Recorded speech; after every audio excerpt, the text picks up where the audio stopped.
Hi everyone. I'm Giordano Paoletti. I'm a last year PhD student in Politecnico di Torino in the northeast of Italy.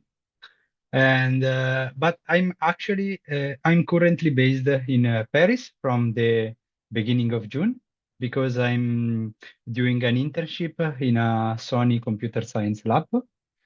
And that's why unlikely I will not join you during the summer school because unfortunately I wasn't allowed to interrupt the internship to participate at the summer school. It was my pleasure to attend the winter school, and I hope that there will be possibilities for the future. So in the seminar of today, we are going through the big task of the natural language processing.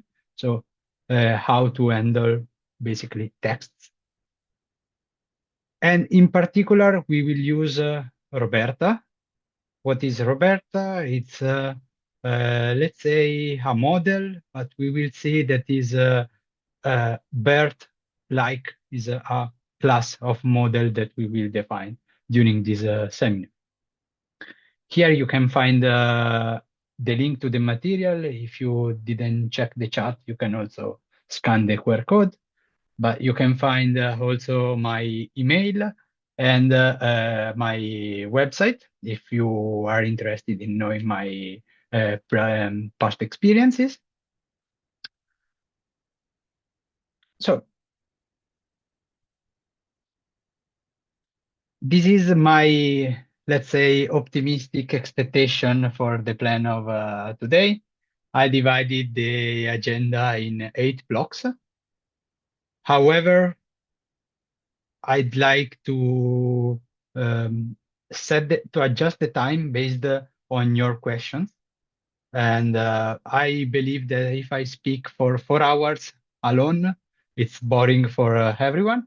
So please stop me whenever you have a question, whenever something is not clear. If you have any curiosity, just stop me. Let's have a conversation about what I will present. And ideally, I will have a stop here between block 3 and 4 and after block 5.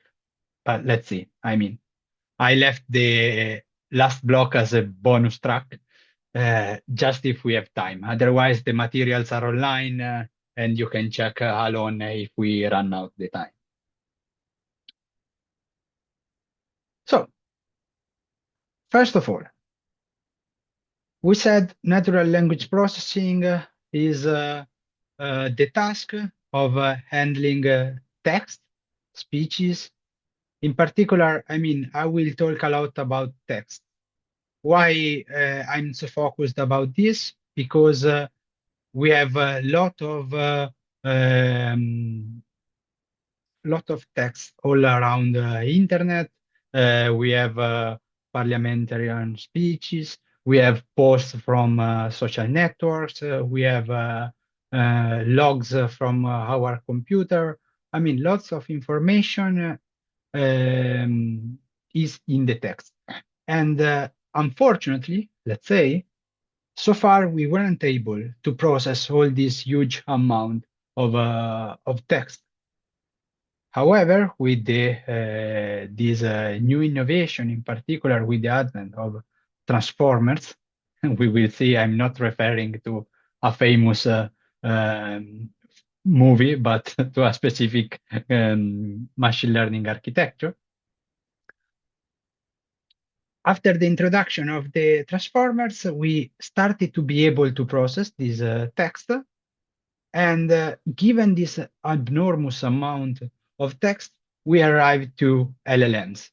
So something that is very intelligent, that knows a lot of our answers, that sometimes hallucinate, we know, but still that probably is changing our present.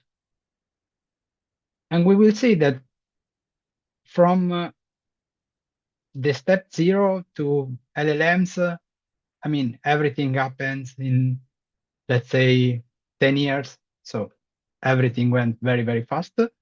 And everything's thanks to the introduction of this architecture that is called transformers. So, first of all, well, for us, it's not trivial to think that computers can understand a text because I mean, we usually use our language to communicate. However, computers is not able to read and to understand how we usually do. Computers basically work with numbers. And so as soon as we have a text, we need to find a way to transform these sentences into numbers. And in this way, the computer will be able to understand what we are saying or what is written in the messages. Why to use a computer to process all this data? Well, there are several reasons. First of all, because we have a lot of unused data, because we are not able to read everything we write. Second, so the first reason can be to scale. I mean, if we make a survey, if we analyze social media data, if we analyze journal articles, I mean, as a human, we can read, let's say, 100 articles in one day. Well, if you want, your computer can scale from 100 to 1 million. And you don't even need so many resources to scale at that size. Second is the reproducibility. If you run a pipeline in the same way 2 times, you should reproduce the same output because the output is not subjective, it's objective. And third, for the comparability, because in this way, we can, even if we don't know a lot of languages, for example, we can analyze text in multiple languages from multiple sources across different years. And this should be very impressive because all these allow us to test new hypotheses.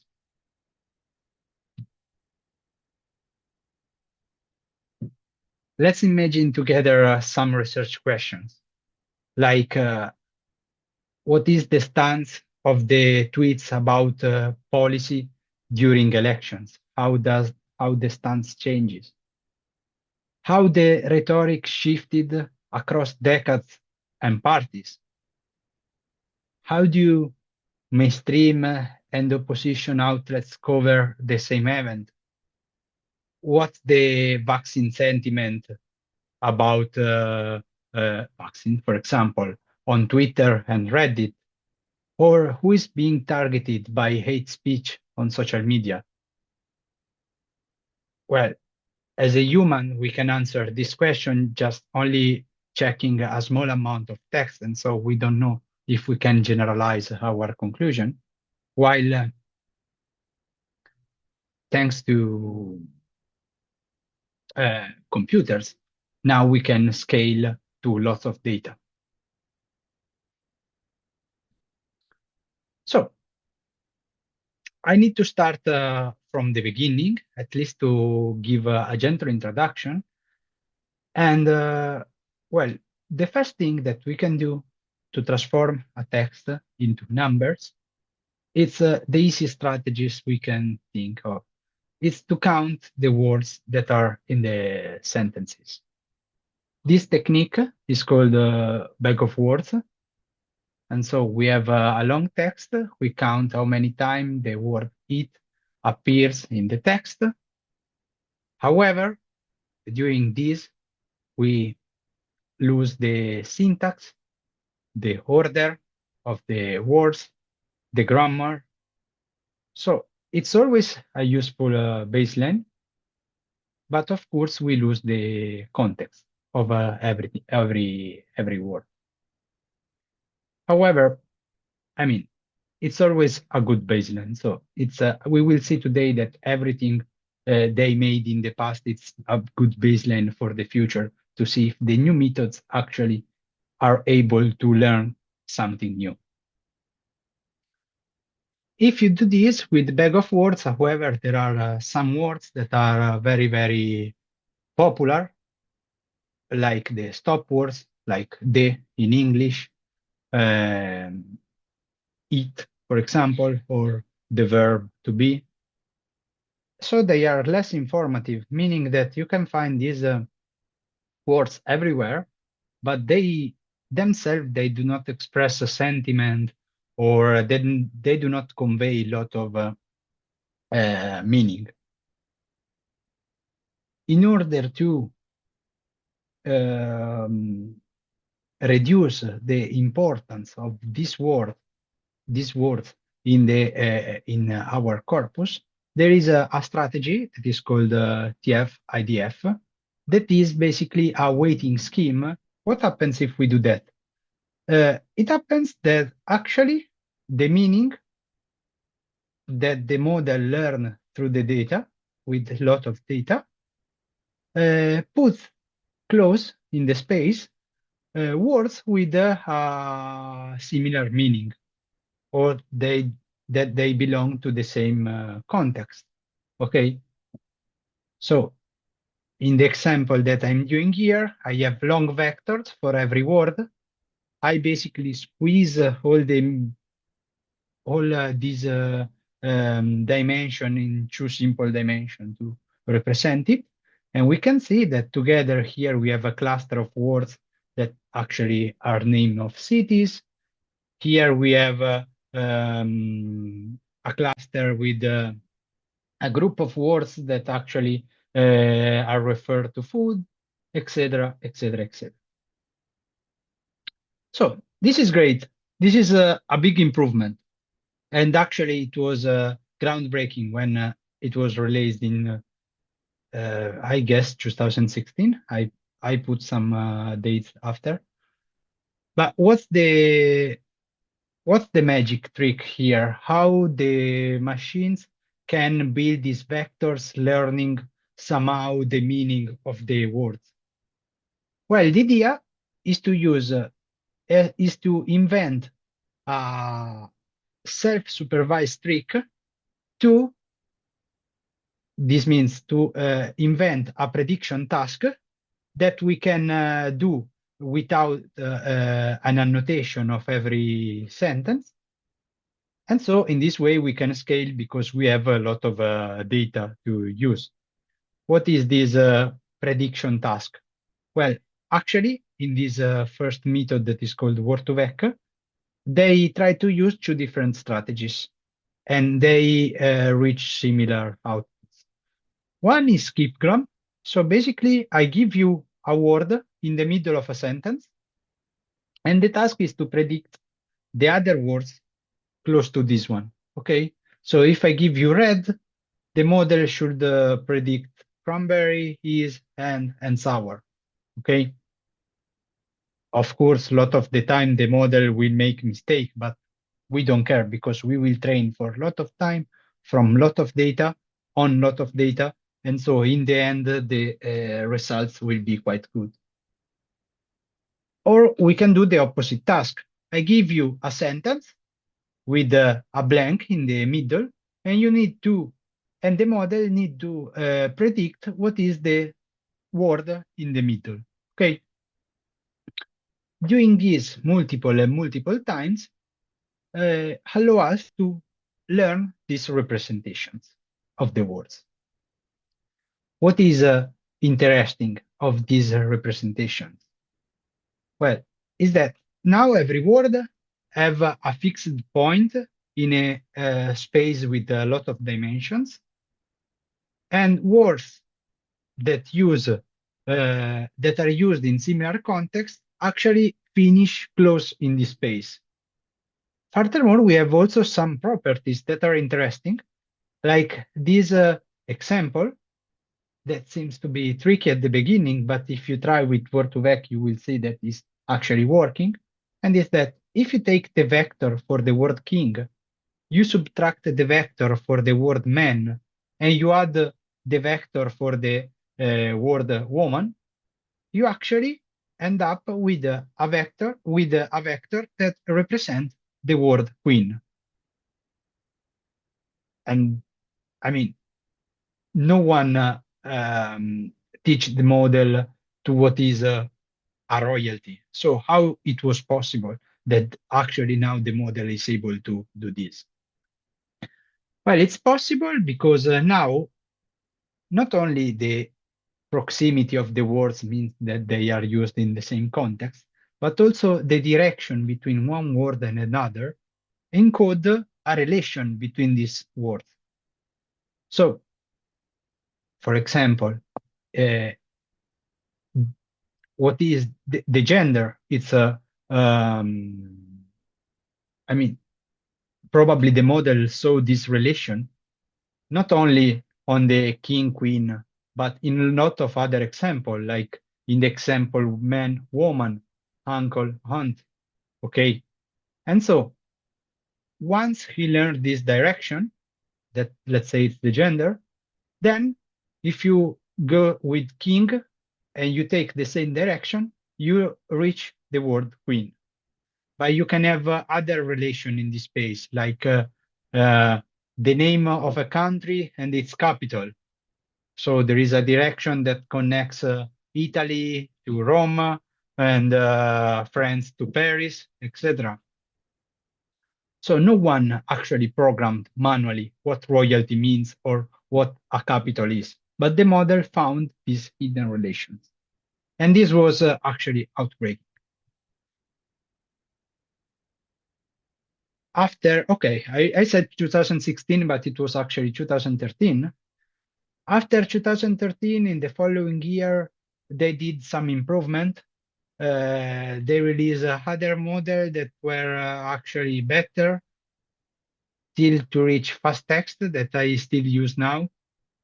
But even with fast text, instead of using the words, they use the, let's say, pieces of the words. In this way, even if I don't know a new word, but this word is composed by piece of words that we already know, we can actually try to reconstruct the entire meaning. For example, if I think to the word impossible, if I don't know the meaning of impossible, I know that the word possible have a meaning. Im encode the negation, and so impossible means the opposite of possible. And so this was great.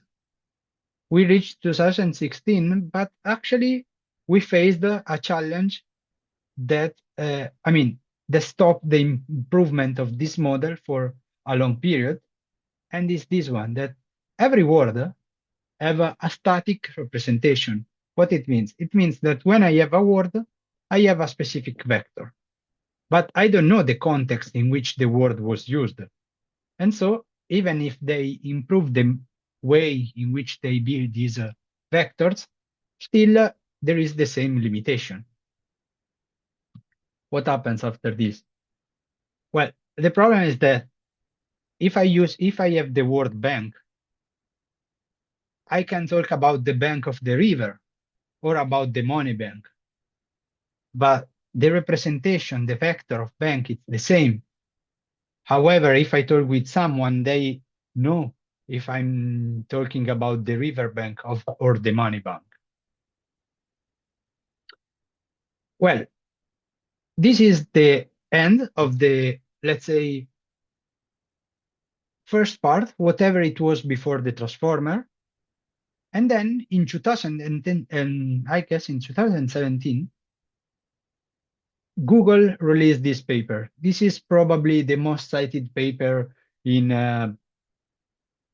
for sure, in AI context. Okay, I wouldn't be surprised if it's the most cited paper in the world. Attention. Well, what is attention? We will try to convey the intuition of what is attention. But now I would like to tell you why this paper completely changed the way in which we build this architecture. Because with this mechanism, attention, we are able to build transformers. And this transformer, this architecture, is the same from BERT that was released in 2019 and ChatGPT or Claude that have been released in 2026. Okay, so it's, let's say, the block, the same block that is able to build from the simplest model, not the simplest, but come on, quite old now, and the new models that spans millions of parameters. So we know from our experience that the context changed the meaning. So if we are talking about the word mole, I can talk about the animal. I can talk about the chemical meaning, a mole of CO2, or I can talk about the mole on our skin. Okay, and in all these three sentences, you know what is mole and what is referred to. The idea is that now we take the vector of every word and we update this vector through the context of the sentence.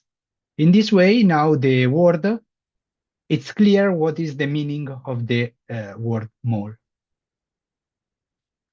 Okay, I will not go into the mathematical details because they are quite complex, but let me give you an intuition of how it works. So the idea is that with the thing that is called self-attention, every word in a sentence check all the other words in the same sentence. Okay, it pulls the most relevant one, so it takes meaning from the most important words in the sentence, and the output is a new vector that now it's context aware. Let's do an example. A fluffy blue creature roamed. Let's say that every word, every layer of attention, let's say, do a query. The query that creature make can be, are there any adjective that describe me? And so it checks on every other word. The adjective that describes the word creatures are fluffy and blue.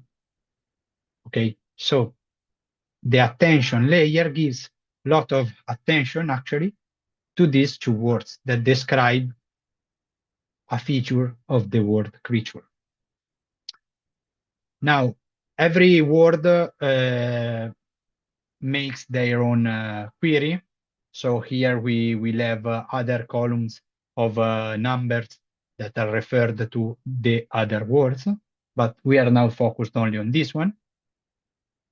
And the biggest score have the strongest match. So now the idea is to update the vector of the word creature based on the values of the words with the highest score. And in this way, we have now a new vector for a creature that now convey the meaning of something that is fluffy and that is blue.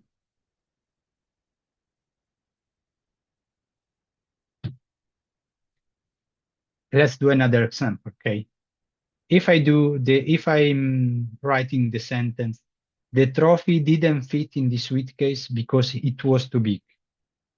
The word it, I mean, we know that the word it by the context is referred to the trophy. So here we could replace because the trophy was too big. So the biggest attention from it is on the word trophy. However, if we change this sentence, the trophy didn't fit in the suitcase because it was too small, what is the it? What it's the pronoun for what? Well, in this case, of a suitcase. So if we change the sentence, the attention of it will change from the trophy to the suitcase. Okay.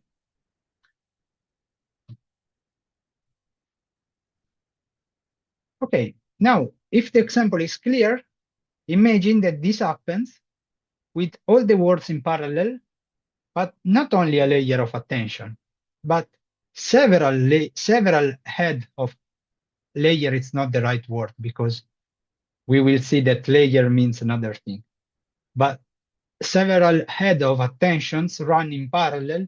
Every layer of attention actually capture different meaning in the sentences and capture different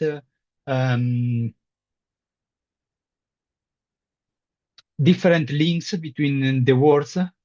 There are attention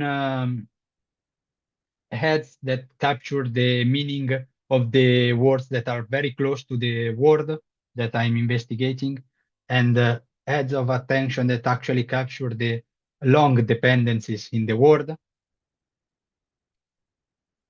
Each head of attention learns different relations. Everything can be combined together. And now the big magic here is that attention turns the static context-free vector into context-aware ones. And this is the main idea of the transformer. So a block of a transformer is an architecture made by multi-head attention layers. And the single transformer is able to do from BERT to ChatGPT. Okay. So I will ask to, is it everything okay? Okay. So let's try to put our hands in a notebook, because now you can tell me, okay, but I mean, I learned yesterday how to write in Python, so now how can I program a transformer? Seems to be very difficult. And actually, I wouldn't be able to program a transformer, even if I studied computer engineering. So let's open our notebook. I put the link here and the QR code, but actually it's the first notebook in the materials. And where is it? Okay, here it is. Once you open it, you can open with the Google Colab. I will not use Google Colab, and just because I needed more GPU to finish the whole to run everything, and I didn't want to pay for Colab because I had my own architecture. But everything should work on your Colab because I tried to test it. Okay. So for the majority of this notebook, I will not run things live. I already run everything. I will just show you the output because, for example, to train some models requires like 15 minutes, and we can't wait 15 minutes to finish code. So I will just present you the output. So this is our first contact with a model made by transformers, and we will particularly use RoBERTa.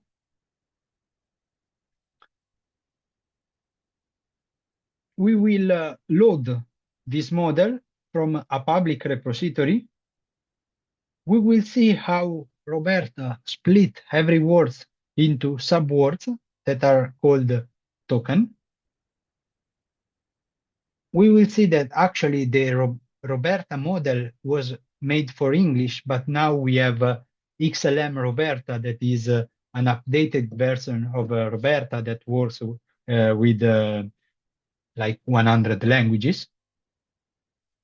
And so this turns a word, a string, into vectors. And we can measure the similarity of two sentences based on the vector of every sentence. Okay, if you don't have a GPU now, it's okay, but you may need to run the notebook too. However, I wrote in the instruction how to use a GPU on Google Colab. So what we are doing, we import our libraries. Great. And what is RoBERTa? RoBERTa is a neural network made by several layers of transformers, because now these transformers can be combined into blocks. RoBERTa, we will see later what is, but long story short, it's an architecture that was trained by someone else with a lot of data. And now we don't need to train it by ourselves. We can actually just import them. So from the library transformers, we will import RoBERTa base. RoBERTa base, I don't know why I see these reds, sorry.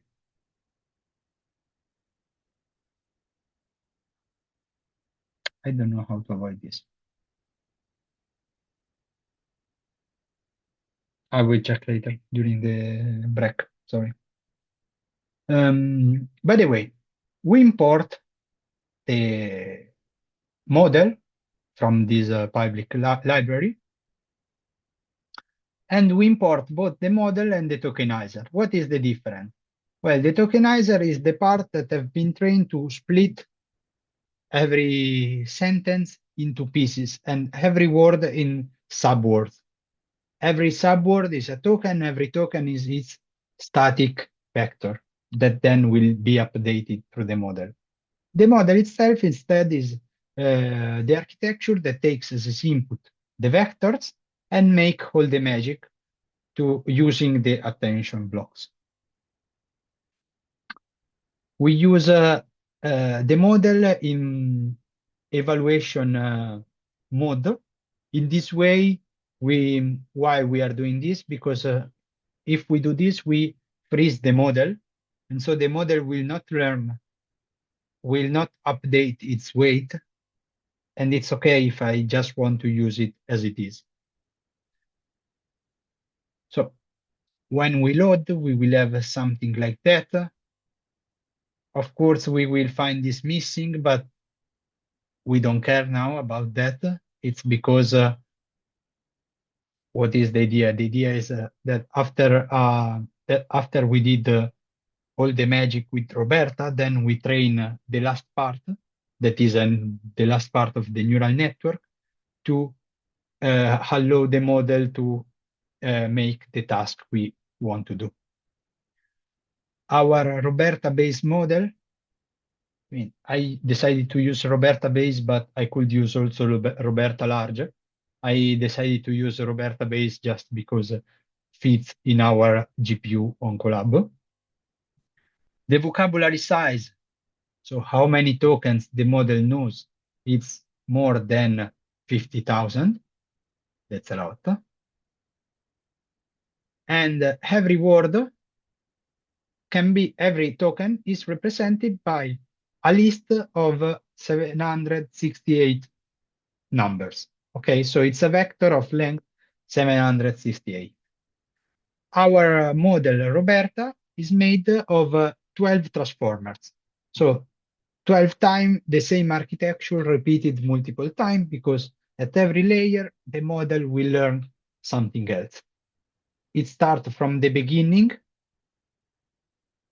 and basically capturing the easiest patterns, and then puts the things together, connects the dots to learn a better representation. So let's take the word unhappiness. Okay. If I use the tokenizer, as you see, it split H from happiness. I don't know why. It learns from the text. So probably there is a reason, but this reason it's not mandatory that is grammatically valid. Okay. But the interesting part is that it split an because happiness it's a word even without an, and an is the negation for happiness. So we can split into subwords. And this is also a recommendation. The number of tokens that you use is higher than the number of words. So if you count the number of words, you have, let's say, you are underestimating the number of tokens that you have in a sentence. So you see, I provide a sentence to the tokenizer, and the tokenizer break it into subwords. Okay. Actually, this weird G, let's call it G with a dot, is the model specific way to represent the beginning of a new word. So we actually don't care about that. It's implementation detail. So we have transform, earth, they are two different tokens. Change natural language processing forever, that's it. Now, if I try to do the same on a Turkish sentence, I could use also an Italian one. What happens is that if I use the RoBERTa base, it works well on English, but it works very bad on Turkish text. Because, why? Because he didn't see it in the training. And so it doesn't know how to actually break the words into pieces. So maybe the single pieces here doesn't make any sense. Instead, if instead of RoBERTa, I use XLM RoBERTa that have this name, it's the same of before, but with XLM at the beginning. Now the training set was multilingual, and now the model is able both to split the English text and the Turkish one. Okay. Now you can ask me, what happens if I use the multilingual version of RoBERTa on English text? Well, probably the performance will be slightly lower than if you use the English only. But the advantage is that with one single model, you can use it on English, Turkish, Italian, and all the 100 languages. Okay. And so the difference should be, I try to translate them. Every single token now seems to have its own meaning. Okay. Okay. So once we do this, now that we know that we should use XLM RoBERTa, let's import again the tokenizer and the model. Let's put it in the evaluation mode, so we don't change the internal setting. When we do this, we can actually see the architecture that is behind a RoBERTa model, and it's all this one. It's 12 layer. Every layer have 12 head of attentions. So the heads of attentions run in parallel. I have 12 per 12 times transformers. And in the end, we have a neural network that takes the input transformed by the RoBERTa architecture and makes a simple task of classification. we will see it later how to train that part. Now, for the task, I want to show you now that two sentences that have somehow the same meaning also finish to have the same vectors. However, there is a problem that I need to mention, and is that even if we have 768 dimensions, actually the words finish in a small region of this space. They are not distributed everywhere. Why? Well, maybe the details are too much mathematical, so I will not go into that. But so for the task I want to do, now I will provide a list of sentences just to set the background of our model. So I will compute for every dimension out of 768, I will compute the average and the standard deviation of every dimension. And in this way, I will do a mathematical process that is called standardization in order to have, for all the dimension, the numbers that goes from that are centered in 0 and that mostly span between -1 and 1. And that's why you don't usually need to do that. It's just for this specific task. Once we do that, now we are able to compare two different embedding of two different sentences. So let's see what happens. When we provide a sentence, now every word will be represented as a token. Every token has its own vector. Now what we do here is to keep the average across all the words in the same sentence. It's not, let's say, it's not the best way to do it, but I like to do it in this way because it's intuitive. And we use cosine similarity to see if two words are distant in the space. Why we use cosine similarity? Because it's a way to compare two vectors. If two vectors point in the same region of the space, the cosine similarity is equal to 1.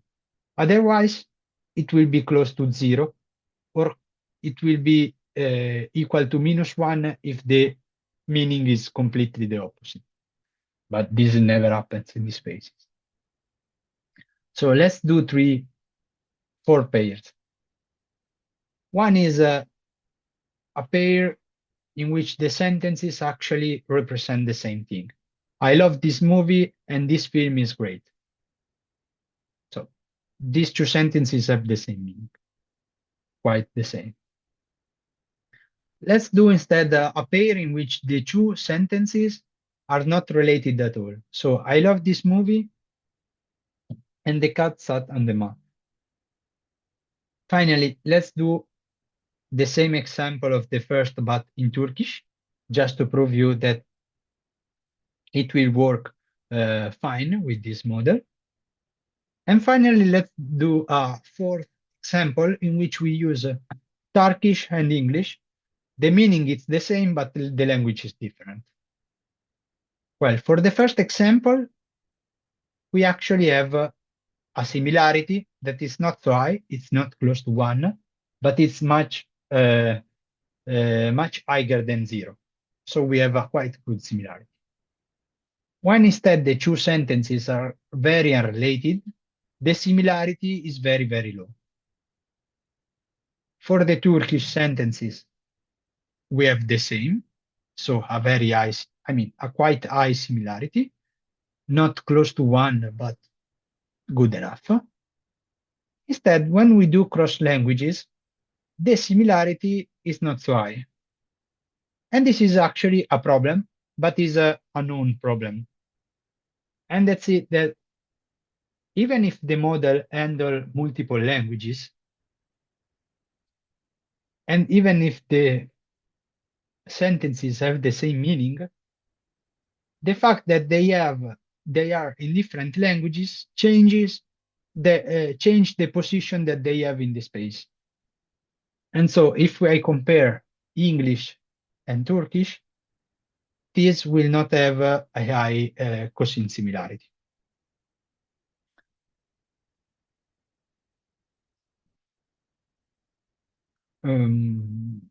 That's it. Okay, what's happening here? It means that the meaning of these sentences are becoming geometrical. So the position in the space once again encode a meaning of the sentence, as we were doing for the single word. Okay. So I promise you a stop here. We can have the first break. Okay. So what's the main idea? Okay. In the previous block, we saw that I tried to convey the message that the architecture that changed probably the world was the transformer. And in particular, the mechanism, the basic mechanism behind these transformers are the attention head that changes the representation of the word based on the context.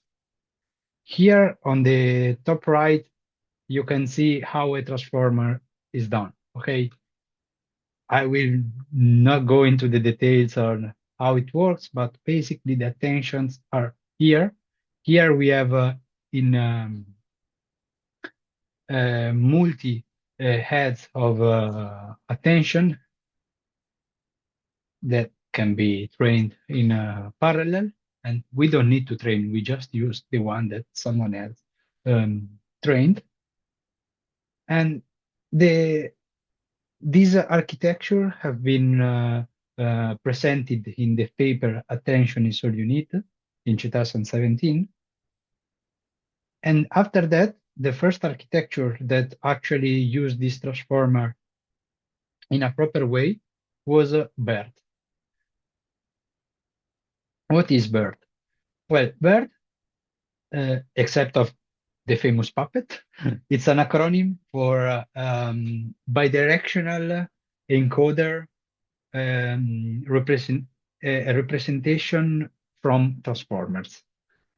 What it means, why bidirectional? Bidirectional means that every word take the context from both the directions, okay? So every word check the context from the words before it or after it. And it has been released in 2018, trained by Google with a corpus of 16 gigabytes of text that if we think it about today, it's not so much. We could actually train a BERT model on our GPUs now. And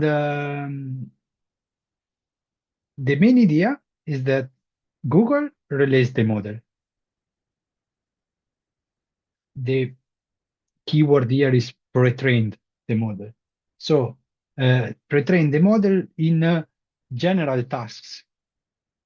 What we do as a people that want, as a scientist or as a people that want to use this model, is to take the pre-trained model, fine-tune it, where fine-tune actually means adjust the weights, but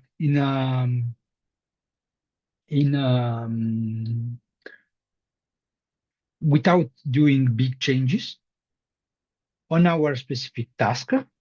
For example, the task can be the sentiment analysis of a text, and that's it. So we do what is so-called transfer learning. So we take a model that have been trained on a different task and we use it we fine-tune it on our task. How do they pre-train this, let's say, big model? Well, they use a task, as I told you before, to train this model using a lot of data. We can't label every single sentence, otherwise we need a lot of people that do manual work. So we need to invent a simple supervised task, a self-supervised task. So something that is that doesn't need a label, but basically we create the context to do a prediction. So the idea is that for every sentence, we mask the 15% of the tokens. Like in this example, we need to, the task is to predict what is the word with the highest probability to finish here. And so for every token, for every masked token, the model tries to make a decision. You repeat this for billion of time across a billion of messages. And all this, that seems to be very simple, ends up by revealing, by teaching to the model the syntax, the semantic, and also the knowledge about the word. Why I'm mentioning this? Because maybe Bert doesn't have a knowledge about the word. I mean, his knowledge is limited. But if you think about that, this is the same principle with which they train LLMs like Claude or ChatGPT. Okay.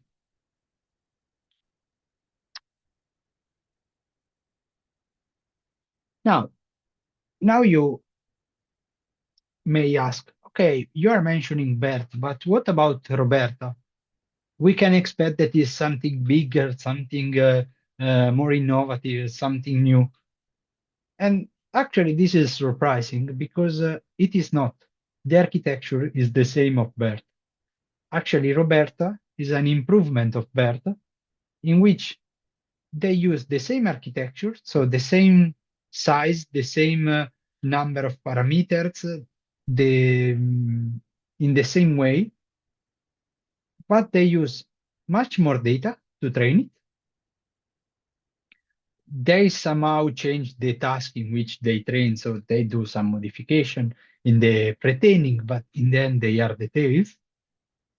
And what Facebook AI showed is that BERT was actually simply undertrained, meaning that this architecture that they released was much more powerful than what they told. And that if you train with much more text, you have more, you can have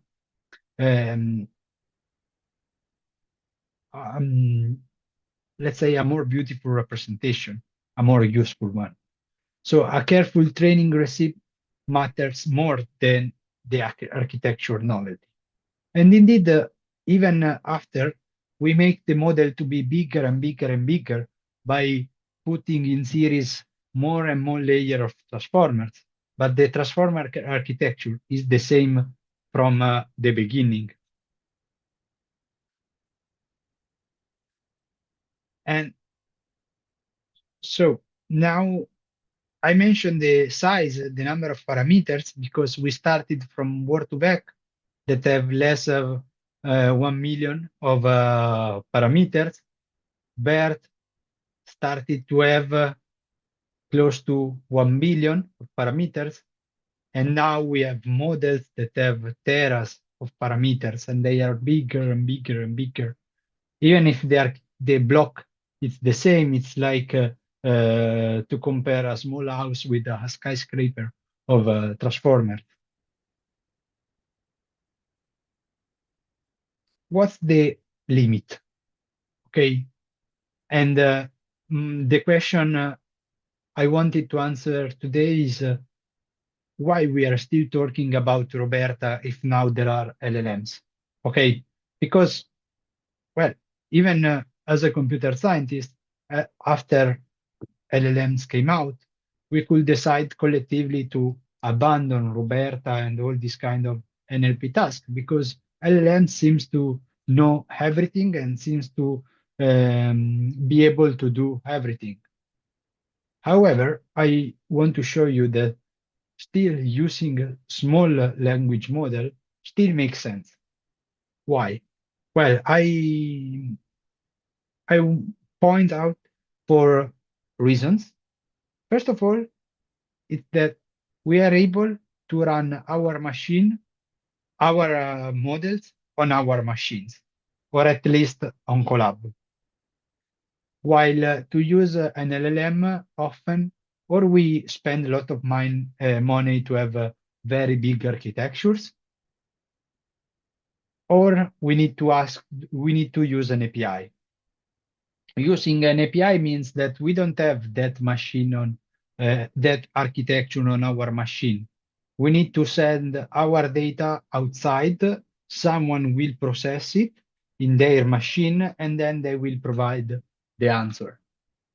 And if you think about that, this is also a problem for the privacy, especially for those of you that maybe works with sensitive information about people. Second reason is that is the reproducibility of the output, because these models are open source, meaning that everyone can get and download them. And in this way, they are fixed. So since they are fixed, me and someone else on the opposite side of the globe can download the same model and obtain my same output forever. While, for example, with ChatGPT, even if we control the temperature, etc., I don't know if you remember the lesson of Yanis on the winter school. Well, that architecture is private. So if they made some modification, we don't know, we can't know. And so every time we are not sure if we can reproduce our output. Third reason is the scalability, because using LLMs costs a lot and you pay based on the number of tokens that you use. So millions of text, or you have an expensive infrastructure to host a big architecture like an LLM, or you need again to use an API and you pay every time. Finally, is that still small language model like RoBERTa, once you fine-tune them on a specific task, they are not so bad, meaning that sometimes they even beat an LLM because the LLM is not specialized in your task. Okay, you have much less control on the performance of an LLM. And even if they don't beat them, they can perform on par.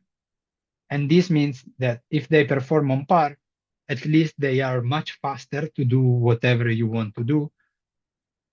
And so you can, instead of using an LLM, you can use a small language model like RoBERTa to label a lot of data without spending a fortune. So when you start with your research question, you need to decide what is the best tool you can use. First of all, if you have zero label, no label on your data, and you want to do something that is just exploratory, well, probably using ChatGPT is the best option. Okay, so go with a zero shot. Zero shot means that you don't provide any example. You just ask the question directly to the LLM. Second case, you have label data. The language is somehow complex, like you have complex sentences. and you want to scale to millions of text, thousands of documents, etc. Well, the best option is to fine-tune a small language model like XLM RoBERTa. If instead you need generation, there is no way you can do it with RoBERTa. You need to still use an LLM. However, if you are concerned about the privacy or about the budget, you should always prefer a local model. Now,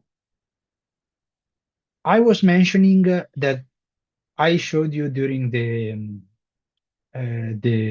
previous notebook that there are more versions that RoBERTa, and probably on Hugging Face, this public repository in which there are a lot of models, you can find even more RoBERTa-like models.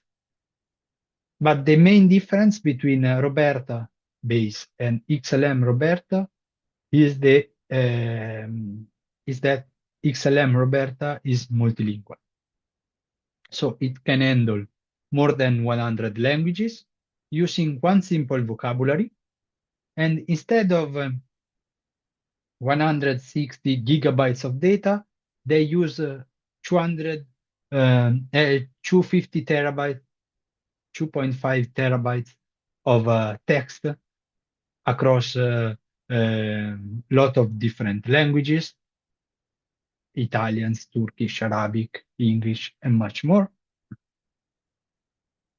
And one interesting thing is that since the model is multilingual, you can actually use samples from different languages to train the model on the same task. However, we will talk about that. We always need to be careful about the generalizability of the performances. Because if I train my model with Turkish and then I want to predict something in Italian, maybe it will not work well, okay? However, maybe I have some post in Italian, some post in Turkish, I can train one single model combining both.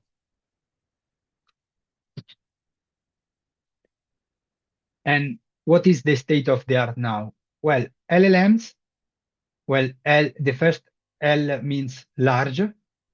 Probably now it's not even large, it's super large, the one that have been released in 2026. They scale these simple ideas by 1,000 times, and they are super useful for sure, but sometimes they overkill the problem. Means that if you try to catch the sentiment of a sentence using an LLM, probably you are catching a fly with a bazooka. And so for most of our tasks, like classification, fine-tuned RoBERTa wins, or at least it's on par with the LLMs.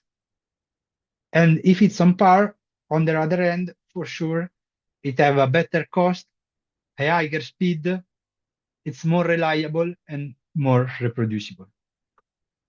I hope I convinced you that still it makes sense to use small language models.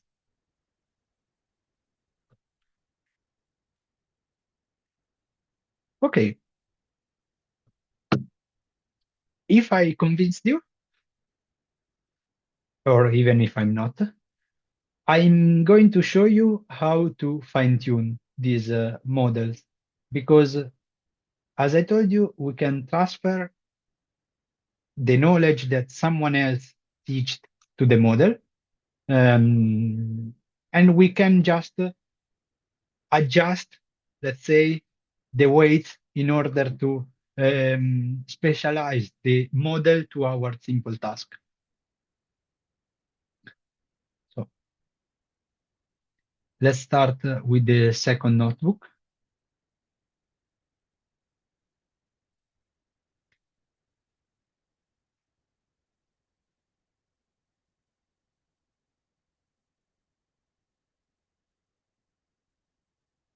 Yeah, I do.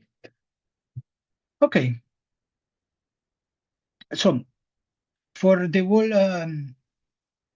For the whole seminar, I will use a dataset that is in Turkish.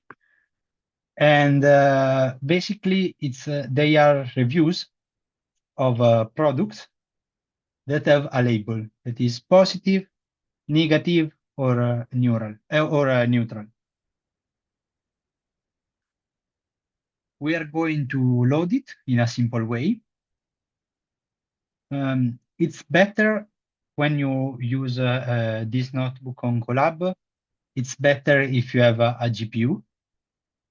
Otherwise, it still works, but it costs a lot of time. Okay. And here I did the simplified version to convey the message, but this dataset is much bigger than the one that I will use. So if you want to try to see what happens if you use more samples, etc., just adjust. You just need to adjust this weight here, okay? Now, first of all, what do we need to do? Well, we need to collect the dataset. This is the dataset. I also prepared this other one if this one is not working for someone. But I tried on Google Colab and actually this one was working. So in this way, we just load our dataset from the library, from outside, and we have a dataset that is already split between train and test. We will see what it means later, but let me show you how this dataset is done. Well, you have a lot of examples in which you have a text that is a review of a product, a label, and that's it. And actually the source of the dataset, but we won't care about that. Let's have a first look of the dataset. We will use the column text as a body to train, and the column label as a target.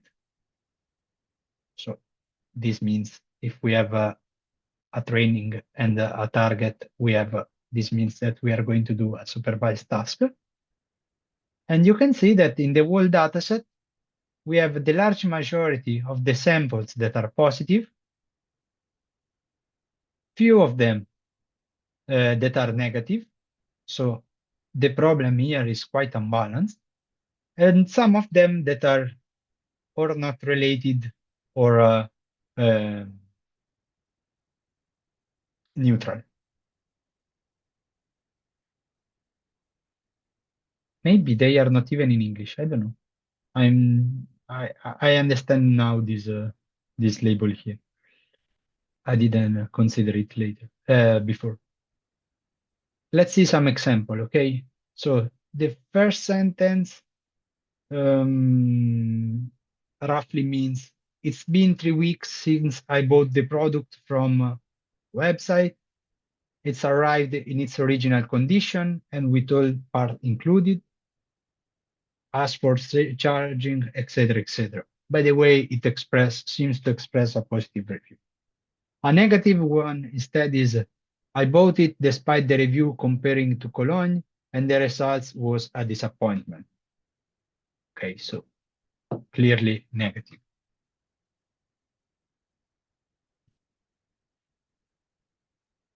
This is also another negative for an example. Now, for this demo, since I just want to show you how these things work, I will build a balanced dataset, okay? Meaning that I will take the same number of positive, neutral, and negative samples. However, handling unbalanced data, it's always a problem with machine learning, okay?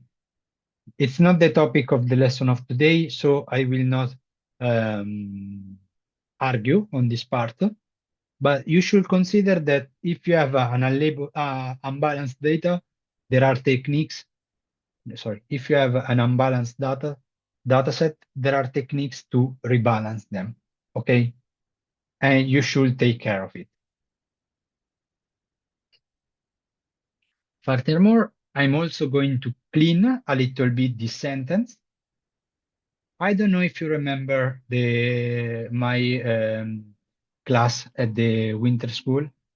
I showed you that to use back of word or to use fast text, etc., we needed to do a lot of preprocessing.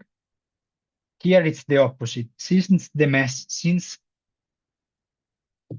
model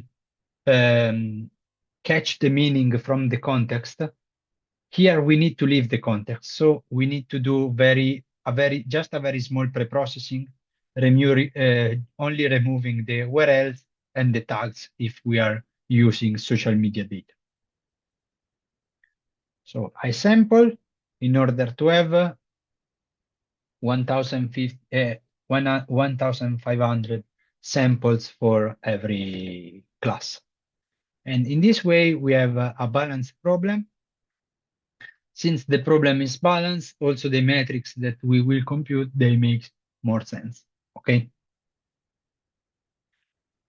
Now, once we have our data set, now for every machine learning task, we need to split it in three parts. In training, validation, and test set. Why we need to split our data set and we can't use it all the samples to train the model? Well, because there are some problems if we do that. And to give you the intuition of why you shouldn't do, you have to avoid to do this, I will use an analogy, okay? Imagine that your model, it's a student, okay? The training set is the textbook that that the student used to learn. So there are the exercises that he can make. The validation set instead is the mock exam, meaning is that it's a test that looks like the final exam. However, the student can try to study a bit on the training set, then go on the validation, understand which part he didn't understand or he didn't know yet. So it will return to the training set.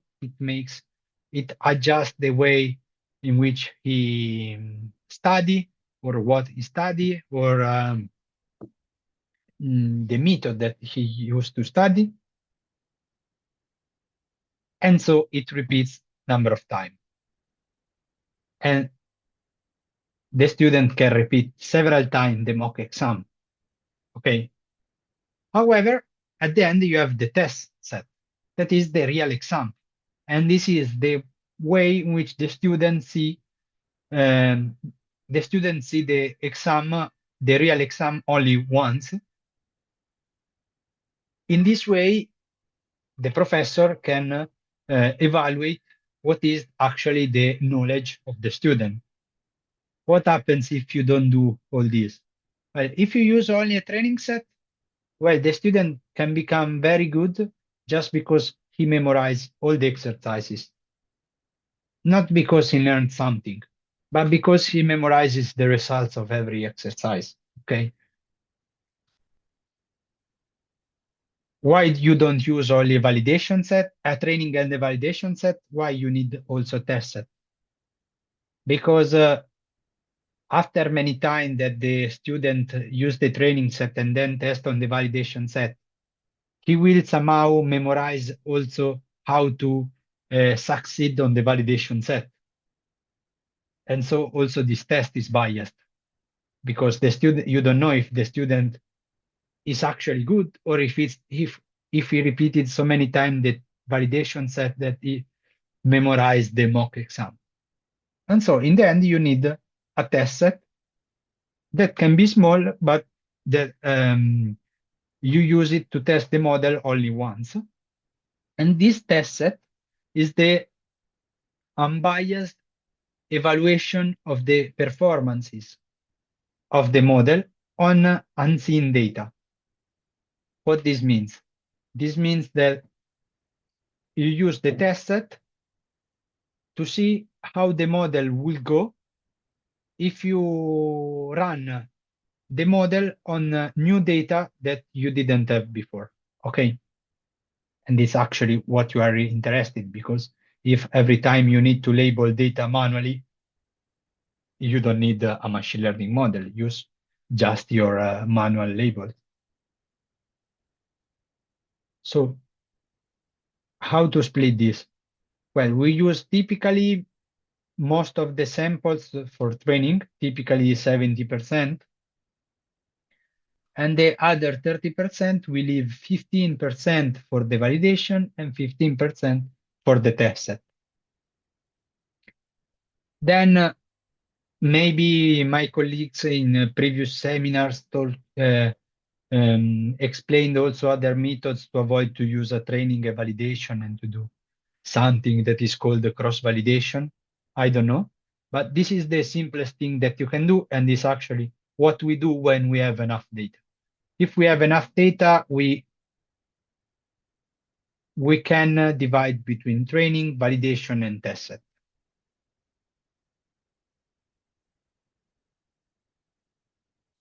Now, so let's split, and we will use 3,000 samples as a training,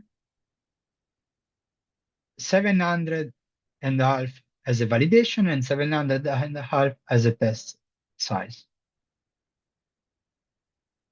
Okay, so we will build our model,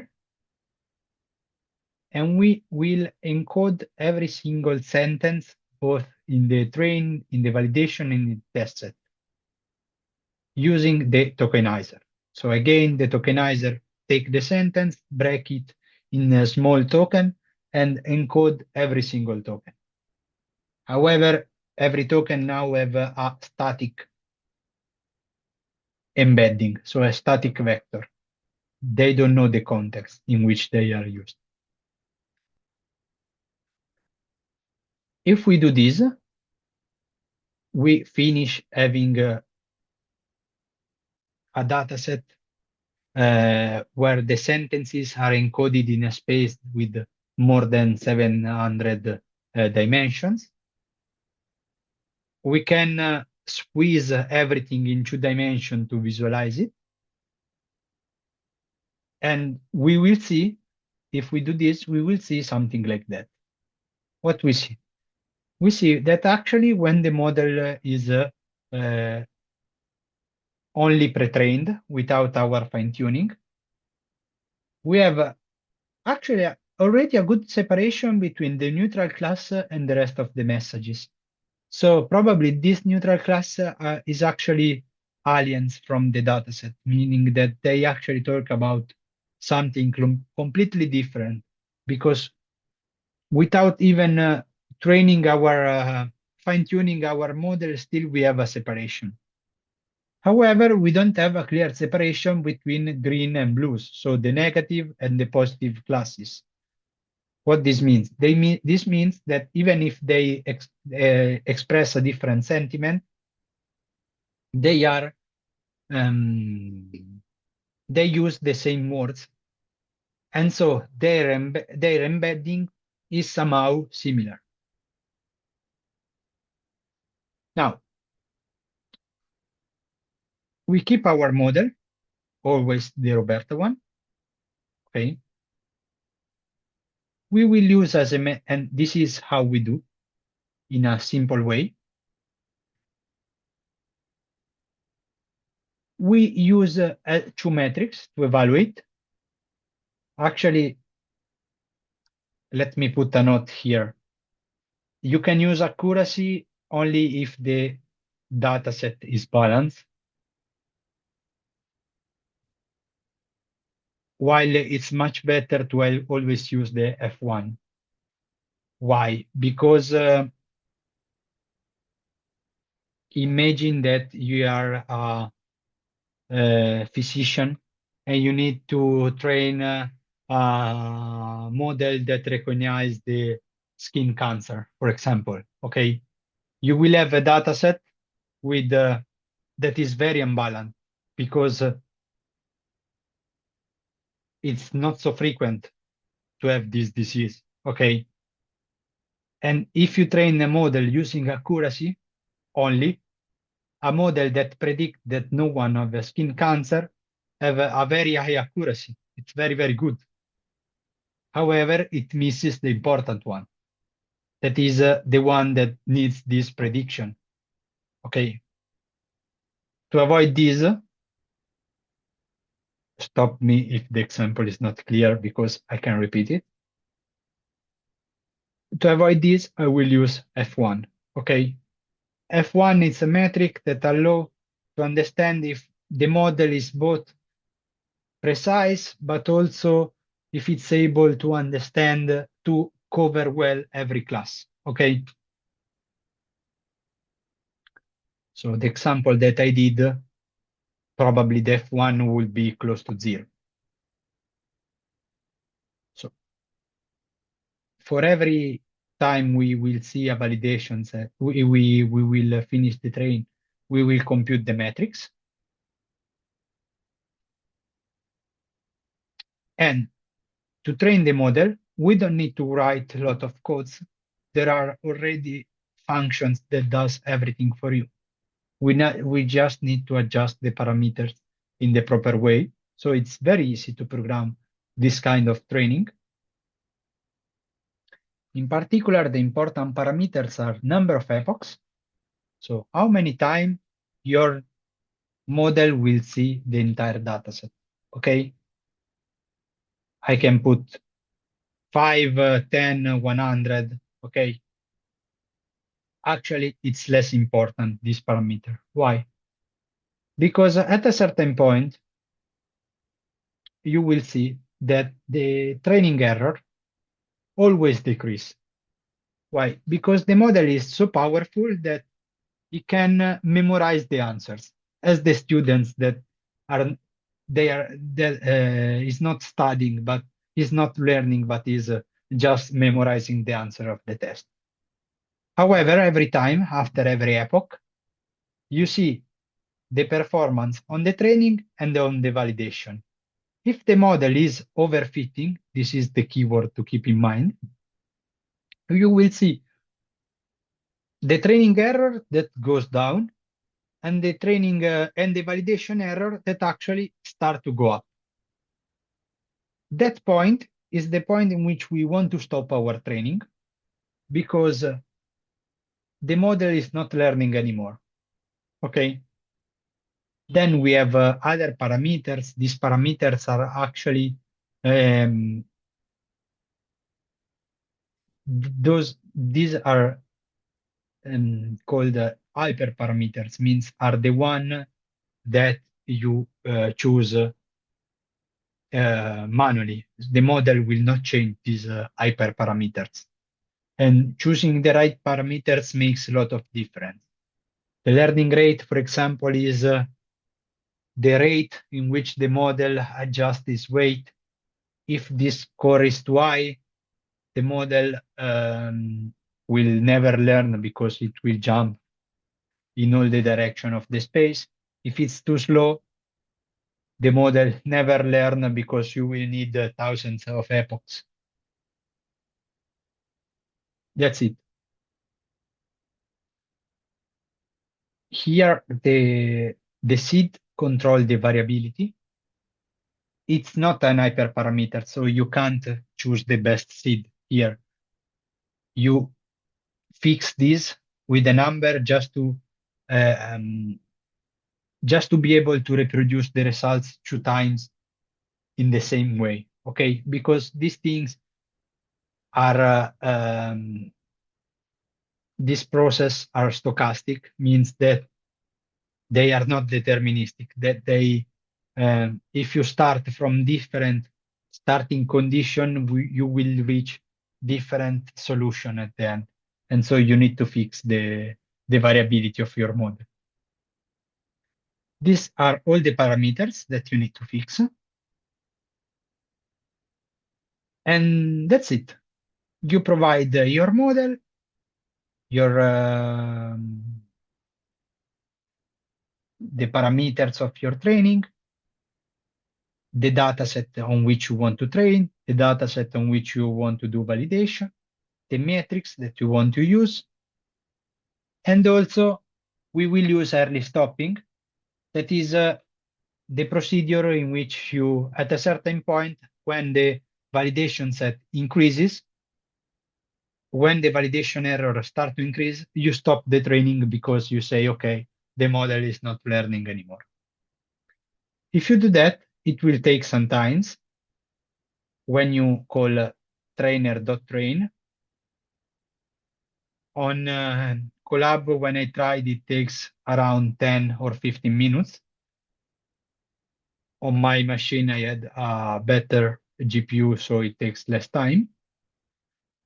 And at every epoch, so every time the model, so every sample in the training set, we compute the training loss, the validation loss, so the errors, but also the accuracy and the F1 macro, so how much our model is good.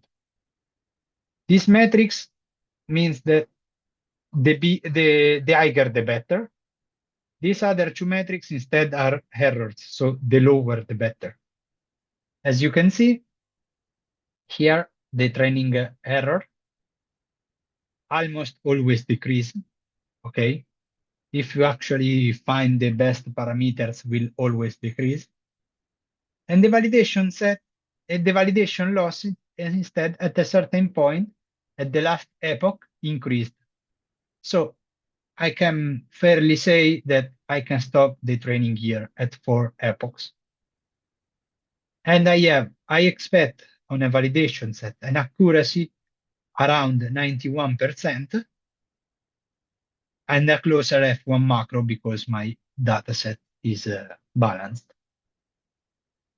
However, once I choose the best hyperparameters, once I repeat it multiple times this thing, I can go on the test set only at the end, and I print the final performances. Those are the performances that should go on the paper, okay? If you use the test set and then you return back, you are making an error, okay? You should use the test only once. In particular, those metrics, I don't know if you know what they mean. By the way, always the higher the better. The confusion matrix instead helps you to understand if the model is making an error in distinguishing two particular classes. For example, we can see here that actually the model makes more error in distinguishing between positive and negative than between positive and neutral, or negative and neutral. The model never miss the distinction between positive and neutral. Let me also make a disclaimer. With this seminar, I'm not covering the part of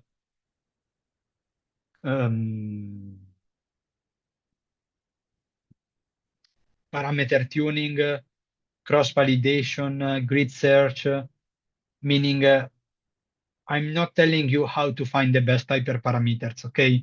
Because maybe you already did in the past, and it's not the topic specific of this, but you can't take a model and use it as it is without doing a bit of research of the best hyperparameters.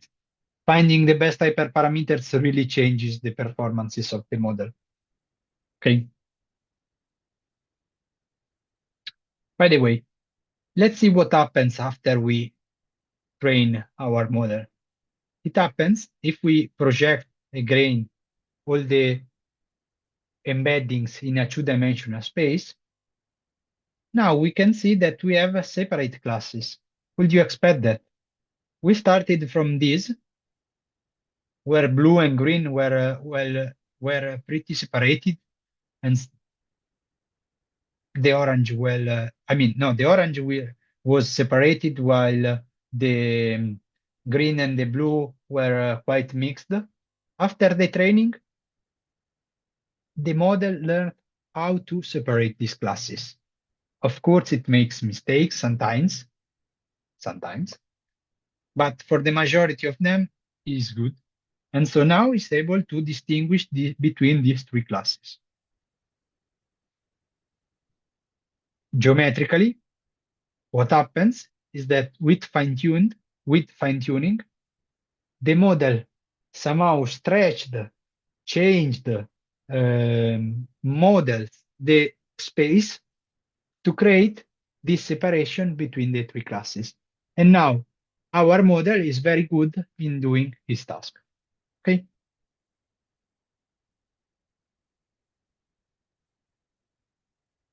Yeah, I wrote a note about the fact that we are not searching for best hyperparameters, but you need to do it as you will do for every machine learning model. Okay. Now, I'm saving the best model for later, for the next notebook. But now we can return on the slide. No, sorry. Maybe I have a question.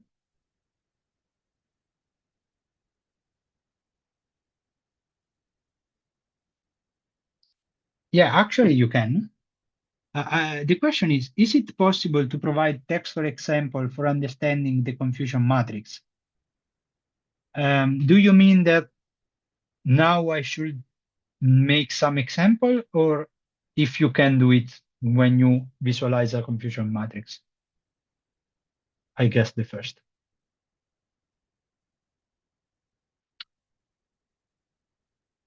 Uh, I don't know if I can do it live because, as I told you, I didn't. I'm not running the notebook live just because it was very long. But let's see. Maybe I can do something. Let's see. Okay, yes, we have the prediction, so I guess I can.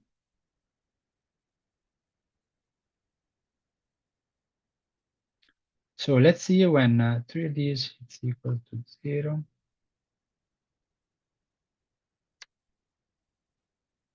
I will do live.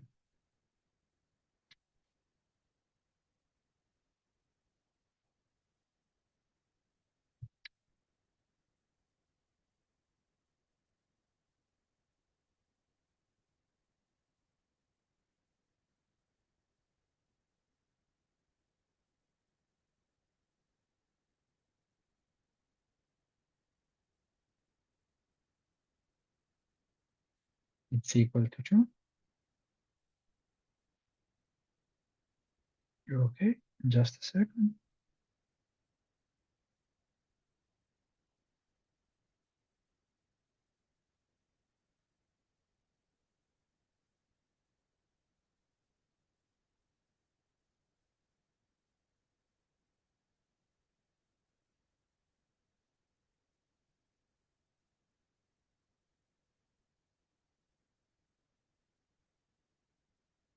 Okay, this is not what I want.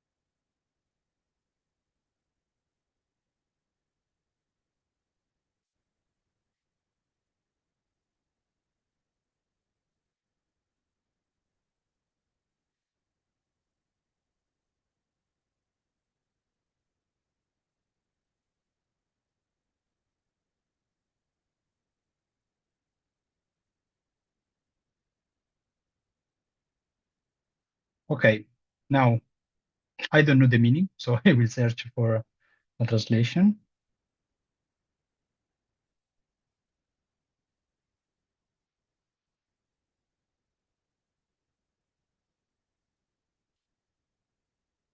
Okay, so this is an example in which the model, um, the true prediction, it was that this sentence was negative, but the model predicted as a positive.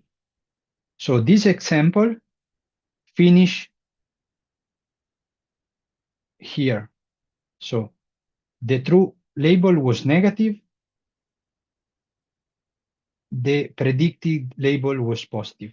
So it's one of these 39, okay? And the sentence is this one. Let's see the opposite.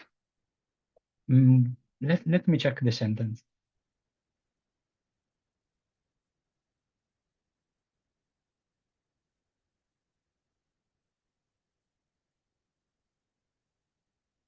I don't know, maybe because this part look like if it's not so bad. I don't know. Someone labeled this as a negative, but reading the sentence doesn't seem in the end so negative. So this is why the model is seems to be, I mean, is making an error. Let's do the opposite. Okay, this is a long one. Let's search for something shorter.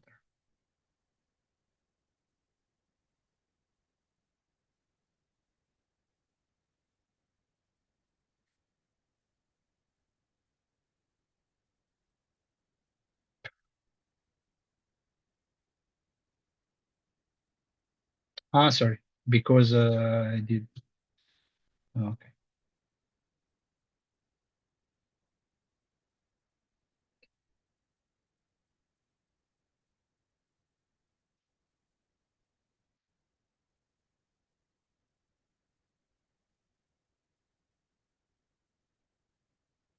So, in this case, what happens is that this sentence have been labeled as positive, but the true label was negative. The contrary, the true label was positive, but the model predicted it as negative. If we check the sentence, well, the focus at the beginning seems to say something that is wrong with the object, but if you read the entire sentence, it's also saying a positive thing. So in the end, as you can see, this seems to be, I mean, we don't have always a black and white situation. We have a lot of grays in the between what is really negative and what is really positive. And that's why the model sometimes is wrong. However, thank you a lot for the question because it's very important to see some real cases to understand what's going wrong with our model. And this is something that usual computer scientist doesn't do, and it's a problem. Okay. I I don't know how to check the chats when I'm sharing the screen. Ah, here. Okay. Well, they are reviews about a lot of things, from films to products on sellers. The question is, what on earth is the consumer review for?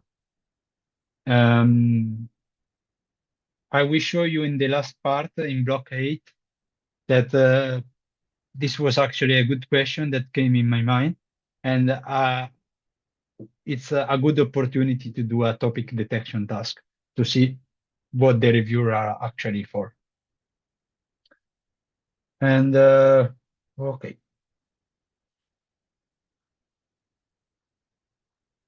Maybe it's good for a second break and then we will continue till the end. Okay, now I found a way to see the chat. So if you ask a question, I'll probably see it immediately. Okay.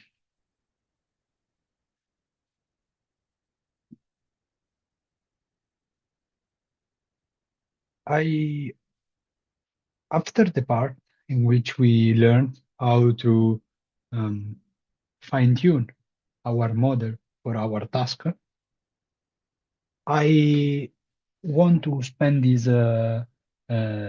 session to um, talk about you the problems of the risks of doing this. I mean, not risks at all, but when we train something in general, a machine learning model, or when we fine tune um, a RoBERTa model, we need always to be careful about the generalization performances of the method. What does this mean? Well, first of all, we said that we need to split our dataset between training, validation, and test set. And we train on the training set, it's okay, but we test on the test set. However, if our sample of training and of test set is somehow biased, we will have problems. For example, let's imagine that we analyze messages that have been sampled only on January, on the 1st of January. Probably a lot of posts are wishes for the new year or messages related to the start of a new year. And so if we train only on the messages sent on the 1st of January, what happens when we use our model on the following days? So every time we use the dataset, our dataset must be representative of what we find outside. And this is not always easy, especially when we want to make inference on the future. For example, imagine that we want to build a system to remove hate speech from public groups. Okay, well, if I train now, the model is frozen and it's okay, but the world evolves. And as the world evolves, also the language that people uses, especially for the slangs, evolves a lot.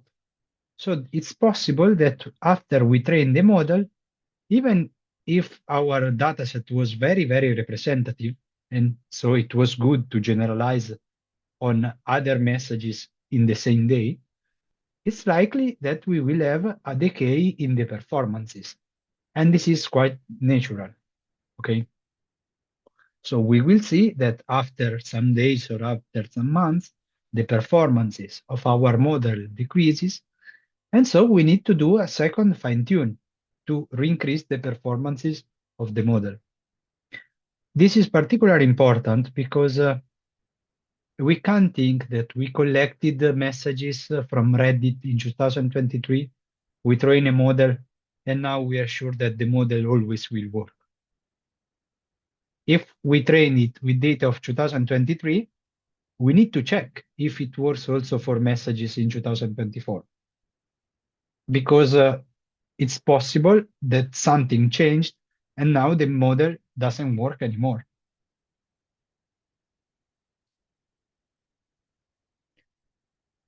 A second thing, once we collect our data to create a training set, that is very important, is the stratification of the sampling. What does this mean? This means that imagine that I collect all the messages from a political group on Reddit, on a political subreddit. If I do just a random sampling of all the messages, probably I will have a lot of messages related to the period close to the election. Why? Because probably during close to the election, people post more political messages. And this is a problem because our if our data set is biased toward this period of messages, then also our model will be biased because our model learn the same bias that we have in the data. So a good recommendation is always to stratify the sampling for a training. Stratify by time, for example, by dividing the period in months and extracting few samples for every month, or by group, for example, sampling a fraction of messages for every specific subreddit instead of just doing random sampling. By topic, if we somehow know the topic. Also by demographic, if we have this information from our data. For example, few messages from young people, some messages from all the other population, etc. Because different ages, for example, use these different languages or different slangs, different irony, etc.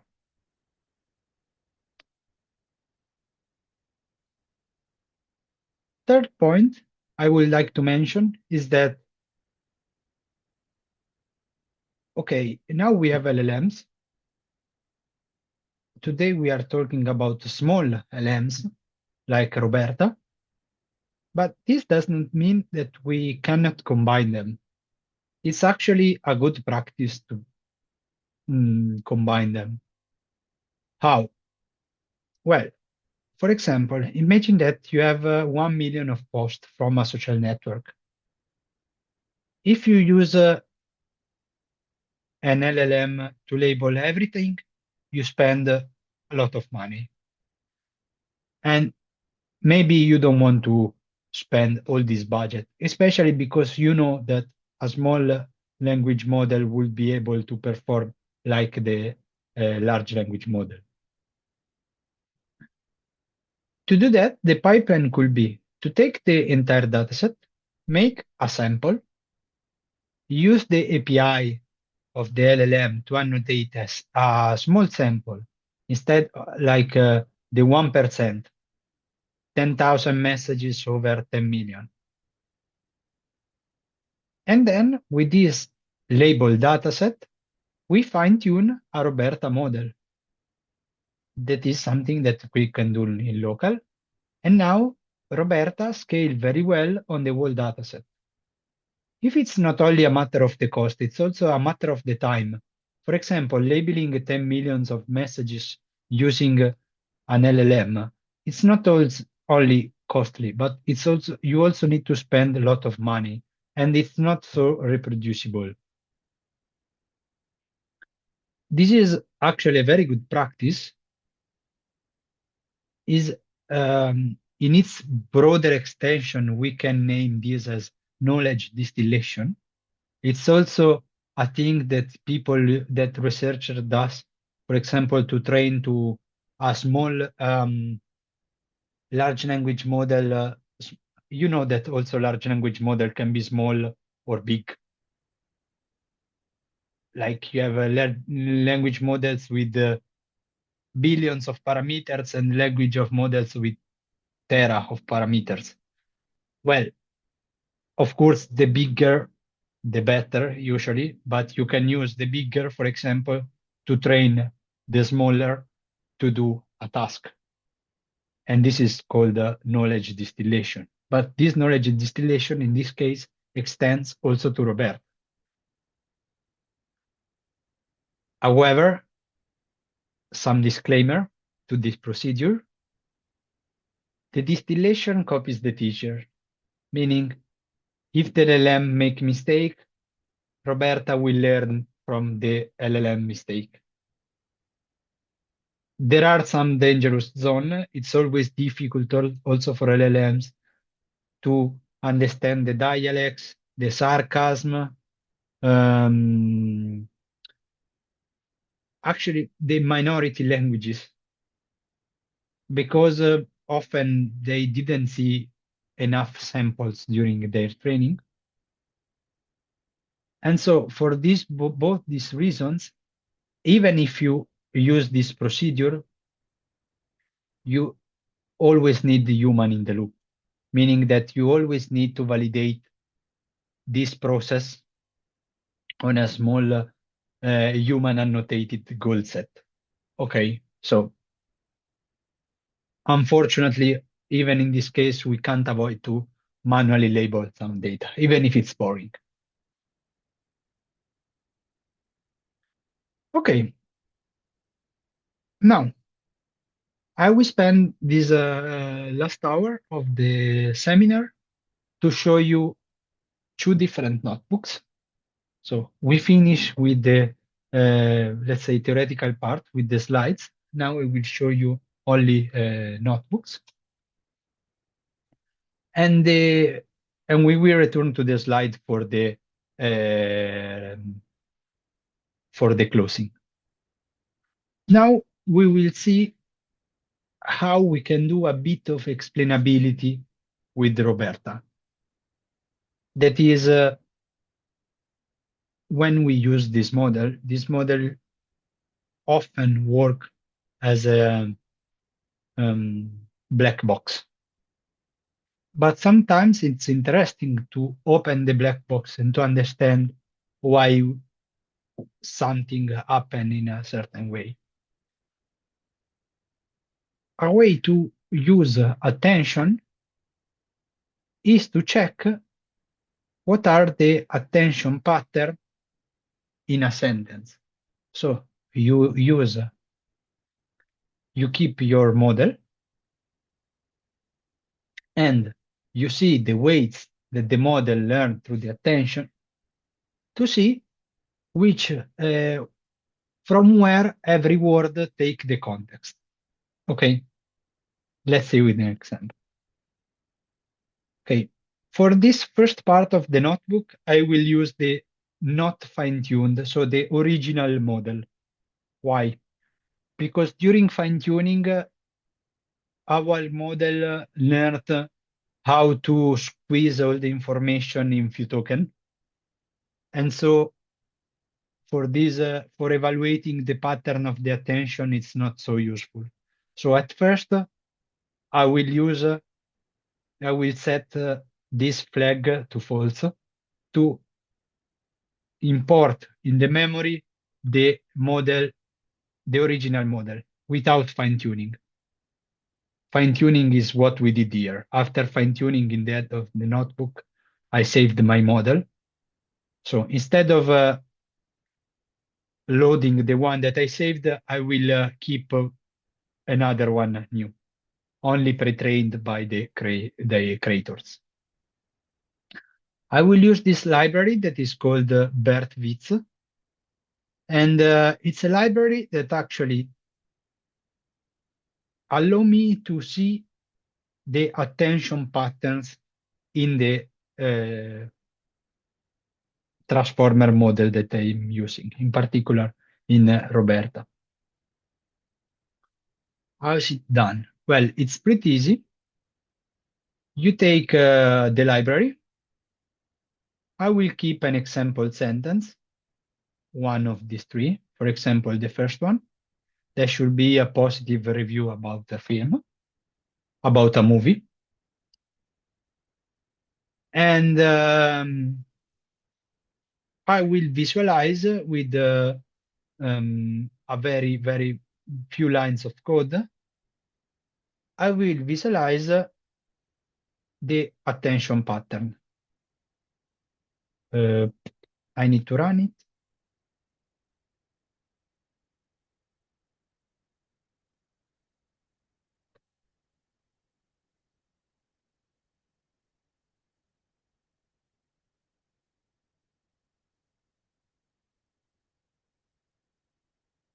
Just a few seconds.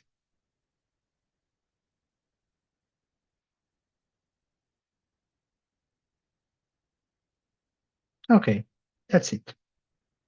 Here we have our original sentence that I print. We see the token This underscore means that this is the beginning of the word. As you can see, some words are divided in multiple subtokens, like this one, or it's the only one. Okay, so at layer 0, we can see, now every layer have 12 head of attentions. Okay, so everyone try to capture something different. It's not easy to understand what they are really capturing. So we can just try to use our imagination to understand what's going on. But we can see that at the beginning, lot of sentences focus. For example, the first token that highlights the beginning of the word focuses on the comma, on the dot. Why? Because it's basically in the first layer, the model is just trying to understand the general structure of the sentence. How? By searching where I start, where I find a full stop, how it's made, etc., etc. Going on, instead, in next layers, the model will start to build to mix together informations that comes from multiple words. Let's see if I find something interesting. For example, here we see that these 3 tokens represent the same thing. I mean, this is 3 tokens that put together, it's just one word. And indeed, you can see on this side that they communicate a lot. So see, look at ger and ten, because together they form a meaning. But also this one, look at the word film, because it's the subject, and this is an adjective, I guess, right? I hope so, as far as I remember from the translation.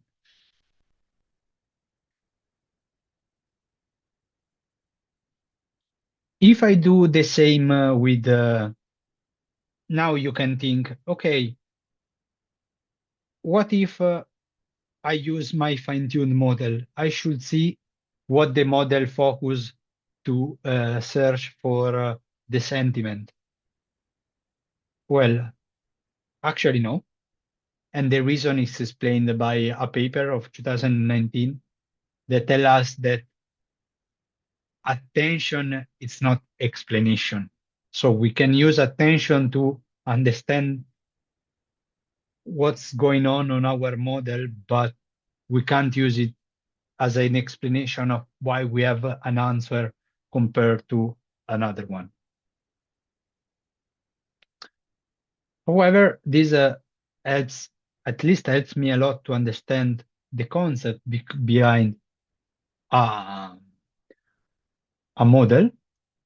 And another interesting thing is to see the entire model view. Now, don't be scared about all these, but this is the general pattern. What it means, for every color, it's a different layer, and the direction tells you, given a sentence, where the model is directing its attention. At the layer 0, we can see a lot of different patterns. So there is a head of attention that searches at the end of the sentence, a head of attention that looks at the beginning of the sentence, some that looks somehow horizontally, means that they look at the neighbors or at the token itself. Then after the first token, after the first layer, for the next layers from 0 to, let's say, 8, seems that every token relates their attention to the first token, because basically on it, the model is able to squeeze the whole meaning of the sentence. The first token is a dummy token, doesn't mean anything, just means it's just the beginning of the sentence, right? So here it means that the message of the sentence is squeezed in the encoding of the first token. In the end, in the last part, so in the last layer, we start to have again a double cone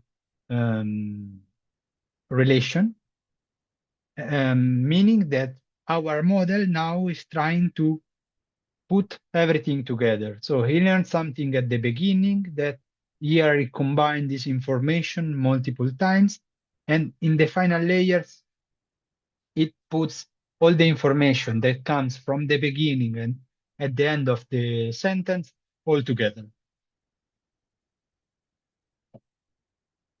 I'm sure that this is not super intuitive, and you might want to understand if in this way you can say what is the most important tokens in your final decision.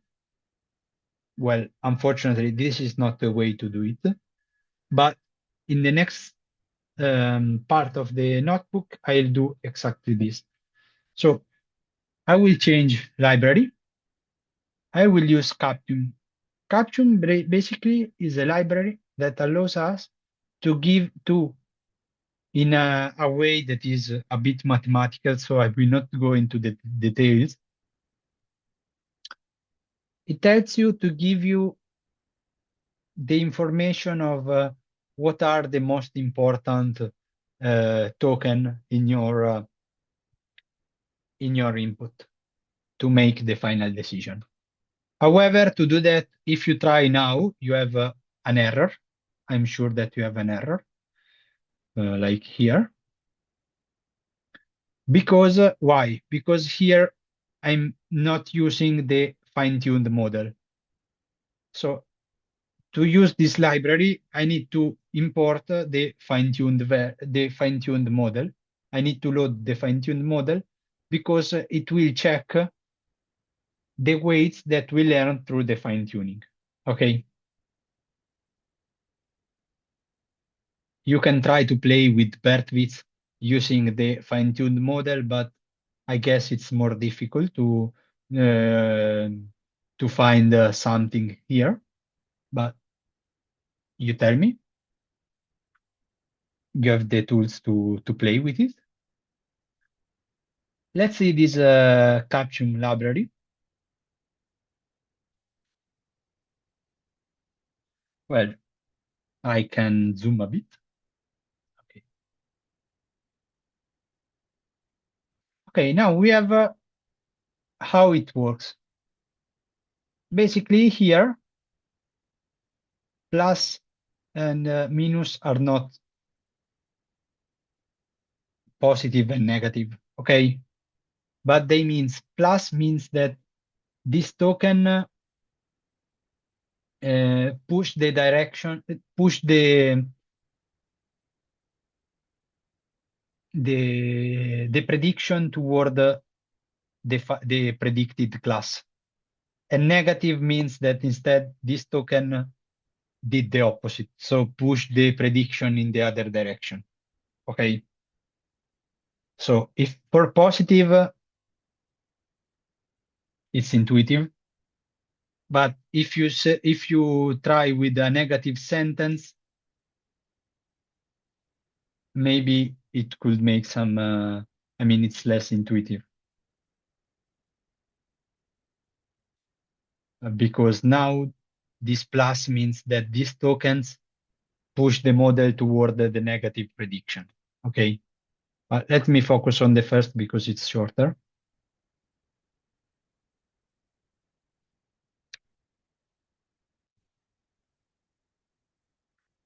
So as you can see, we have a lot of importance of, I'm sorry for the pronunciation, Harika, maybe. And these other two and three words that actually, if I understand correctly, are a way to enforce. I mean, Harika is actually an adjective to say that it was wonderful, while this expression is actually used to recommend something, right? I hope so. So the model is watching the right thing, except there is something weird. For example, this one. And I found it also other time. Why we have that a dot push toward the positive class? I don't know. And it's maybe because I didn't train the model properly, because I didn't choose the right hyperparameters. Or maybe it's because negative reviews put a lot of exclamative marks. I don't know. Maybe if I use a dot, I'm not so angry about the product. I don't know.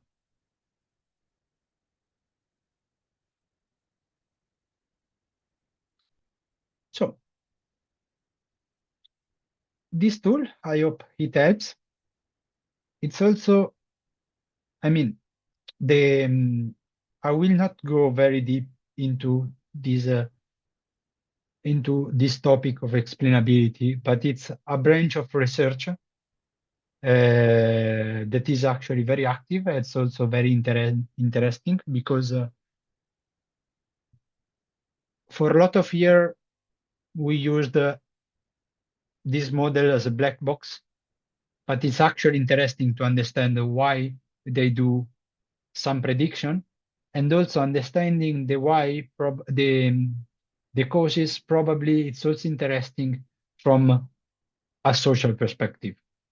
Okay. And if you're interested, I encourage you to go deeper on this part of explainability because it can be very useful. It can help you to convince other people that your model is working, but it's also interesting to understand, for example, if the model is learning some biases. That is actually very difficult to understand, but it could show very interesting results on why the model learns these biases. And often it's that it learns these biases because the word itself is biased. Like if we try to predict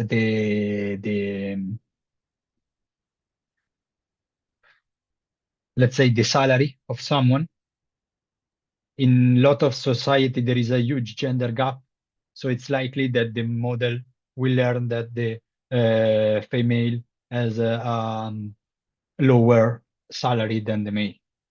So it's a bias. The model shouldn't have this bias, but it learns this bias from the real data. And understanding this, it's very interesting because it's a proof of the bias that we have in the data. Okay, I will stop with the explainability, and I will go to the last part, that is the unsupervised methods. Why? Because actually I showed you in this, I always talked about supervised task. But if I only rely on supervised task, I always need to label data, to do a lot of manual work, etc. And instead, these models are powerful also to extract information without any supervision. First, I divided this notebook in 3 parts. The first one is about topic modeling, and we're going to use BERTopic. BERTopic is a model that actually uses the transformer to transform the sentence. Then it used an algorithm that is called UMAP to squeeze from a lot of dimensions to a lower number of dimensions. And then it uses a clustering algorithm to identify groups of documents that can be post, can be whatever you are analyzing, to discover the topics of these documents. It actually works very well, and it's still the state of the art in topic detection. Even if there exist powerful methods, BERTopic still remain the state of the art. And in particular, for this task, we are going to use always this review dataset, but I will focus only on positive samples, positive reviews. Why? Because if we do, as we see here,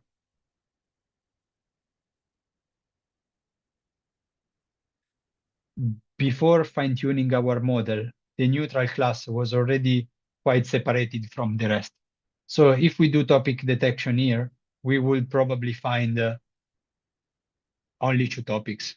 Okay, so let's focus on the green class, so the positive, and let's do topic detection.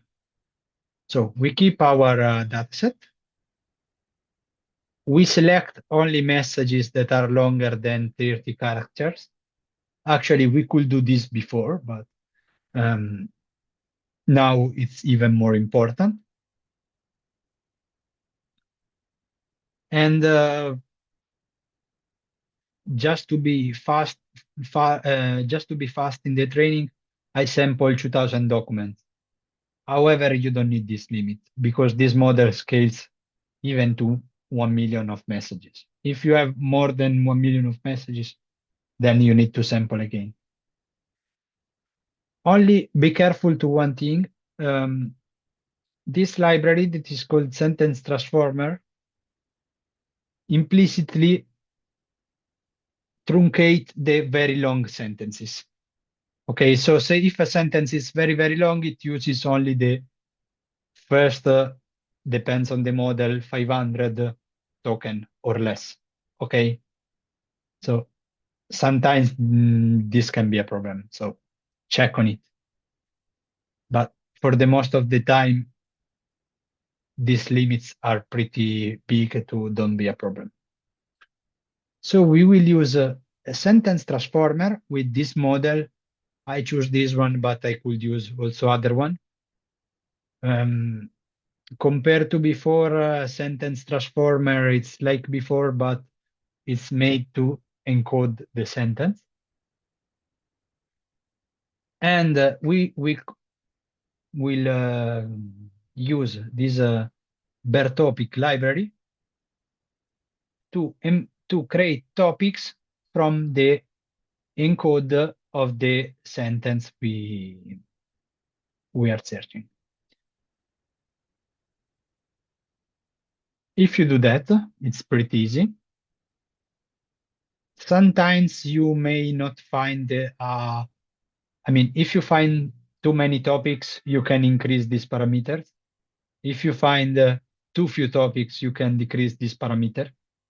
There are also other hyperparameters you can play with. I encourage you to explore the other hyperparameters, but for the sake of the simplicity, here I just reported this one. So how after you train our BERTopic model, here we find 27 topics. Okay. The first one, -1, doesn't mean anything. it's just the noise class. It's because the clustering algorithm that we are using, it's called HDB scan, and basically it's able to distinguish if a sample doesn't belong to any other cluster. Okay. You can play with the hyperparameters of HDB scan to reduce this number. So the -1 class, we don't care about it. It's everything inside it. We are interesting to the other topics. So it's interesting because we don't have a label for them, but we have the most representative words for every, or let's say the most representative token for every topic, together with, if you check here, 3 representative documents for every class. Now, I tried to give an explanation to the first 10 topics. Let's see what I found. Well, the -1 is the outlier, so we will not consider them. But the first class are reviews about film, about movies. We can actually check some sentences.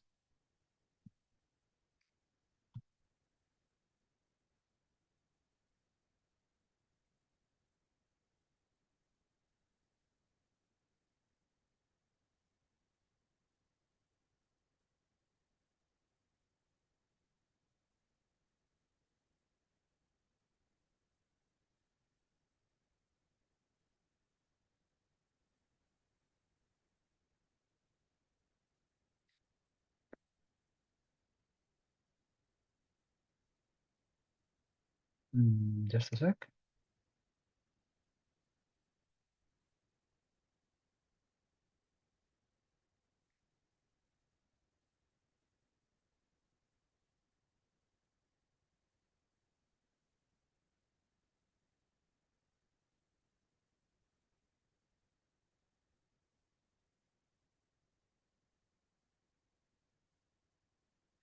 Okay, we have these 3 sentences, I guess, related to movie. You tell me, because I don't know.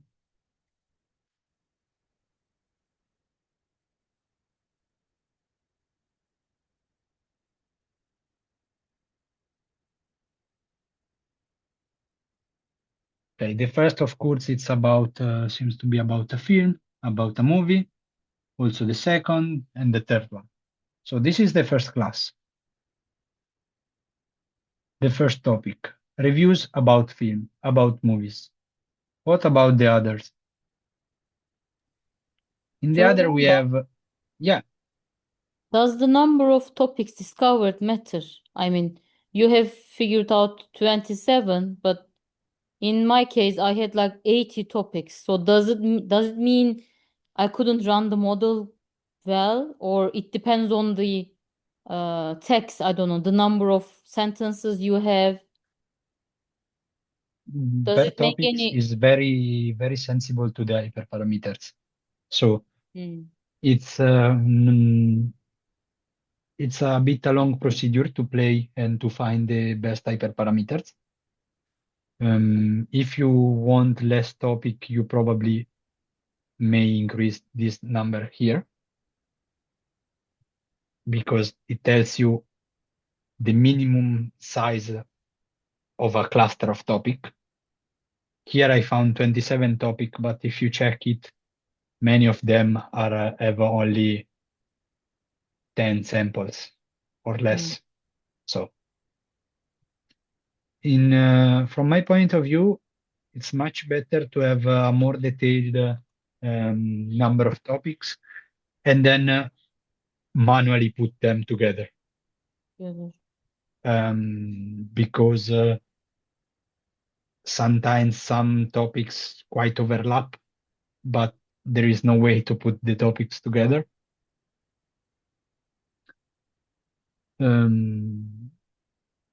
My recommendation here is it's better to have more topic and then to put them together manually than having less topic but more general. Okay. All right. However, you can repeat this training part till you are not satisfied about the topic that you find. I could recommend some metrics to use. Let me mention them, like coherency, diversity, and the silhouette score. However, there is not a best metric that you can use blindly. The final evaluation of the topic is always qualitatively. Okay. So in the end, you need to check what you have in your topics. By the way, for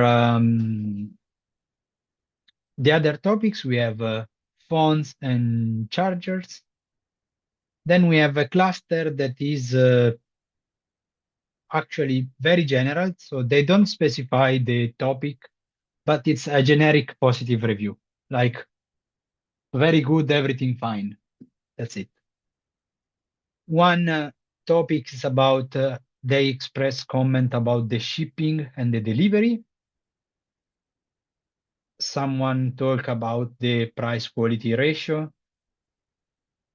So also this part, you need the human in the loop. So you need somehow to interpret your topic. And if your topic doesn't make sense,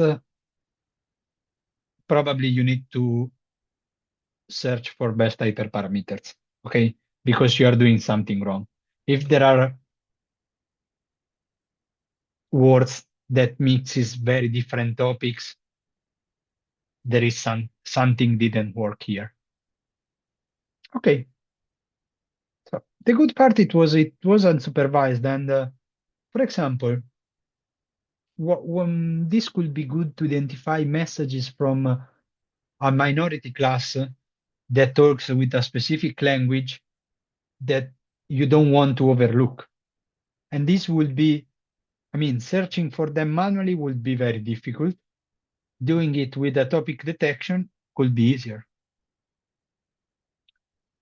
For every topic, per topic gives you also a list of 10 most important token, the most representative token for that topic.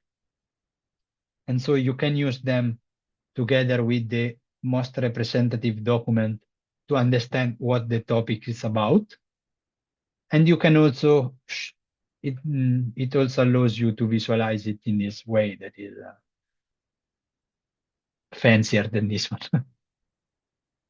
The good picture to put on the paper. Okay. Any question about topic detection?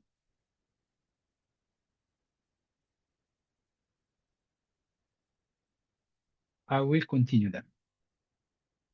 So the second part, the second unsupervised task that I wanted to show you is the anomaly detection task. Why it's important? For two reasons. Because sometimes you want to run this task to clean your dataset. For example, to find documents that shouldn't be in your dataset. Because you make mistake, you collected the wrong part of a book or for other reasons.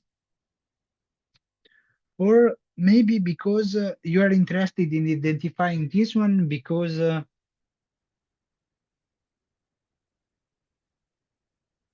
for example, for a political scientist, that messages could be the voice of someone that is at the margin of the conversation. And so you want to check them. I'm trying, for this specific part, I tried to think to the question that I received during the winter school. And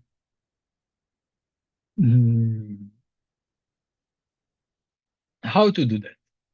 Well, I'm showing you two methodology. The first is doing a decentroid of the document, of the dataset. So basically you keep your dataset You search for the center of your dataset, so the average embedding of all the sentences in your dataset, and the sentences that have the highest distance from the center are the one that are more different, let's say. So with this method, applying this method to our review dataset, we find a few questions. We find few sentences. I checked what they mean, but I don't remember now. So let me copy again.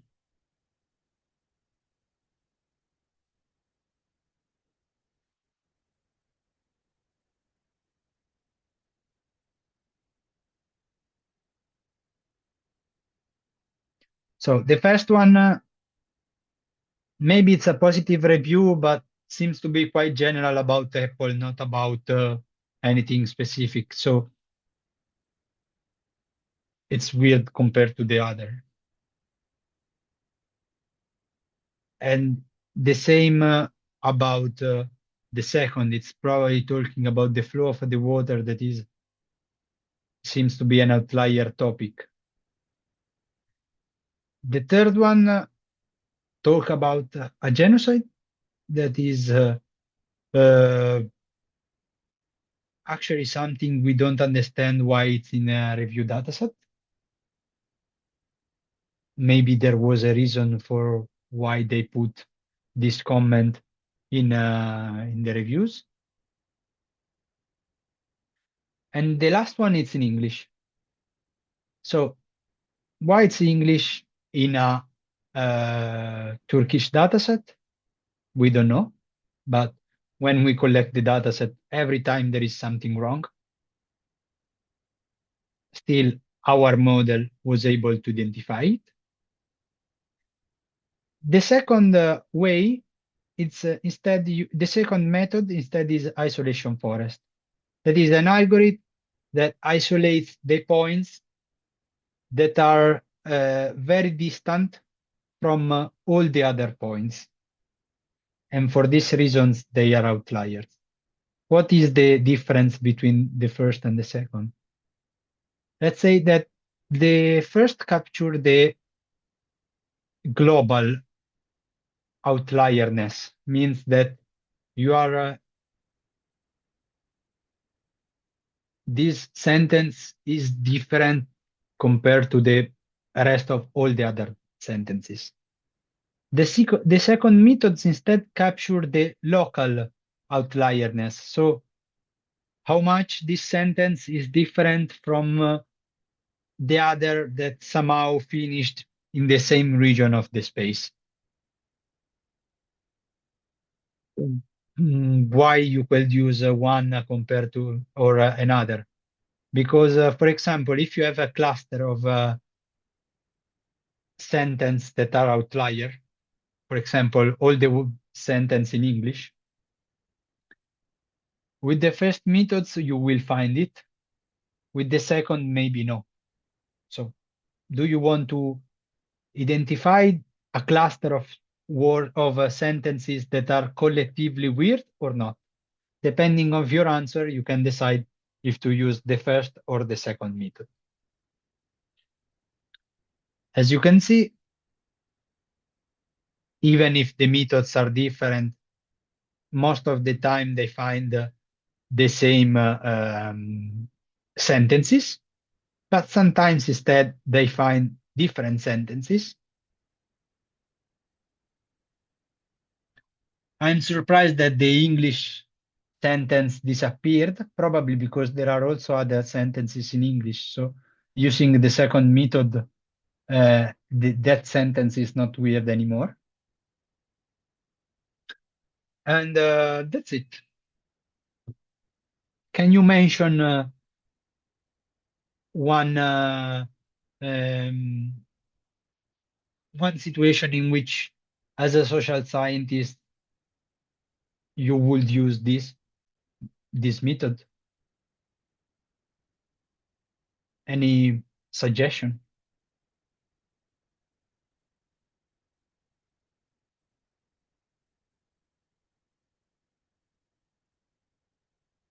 I leave the question. I point the question. I think maybe we could use for I'm a lawyer, maybe in court decisions, we can analyze the decisions and we can find which subject is relevant to that court decisions. Maybe we can use for analyzing the courts, for example, European Union, something like that. Yeah, you can definitely do it for example, you are probably referring to the topic detection, and it's actually a good example. And while the anomaly detection task for a lawyer can be, for example,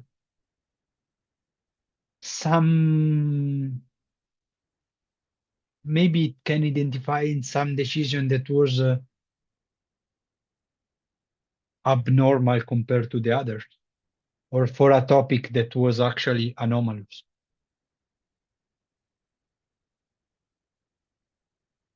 Okay, I'll stop just a second to search because my computer have a low battery. Just 1 second, and then I resume.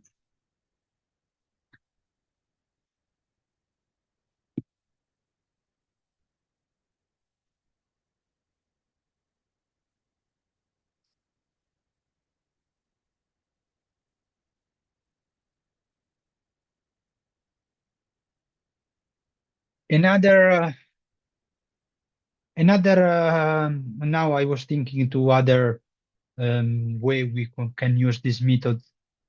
We could use it, for example, to find new slangs.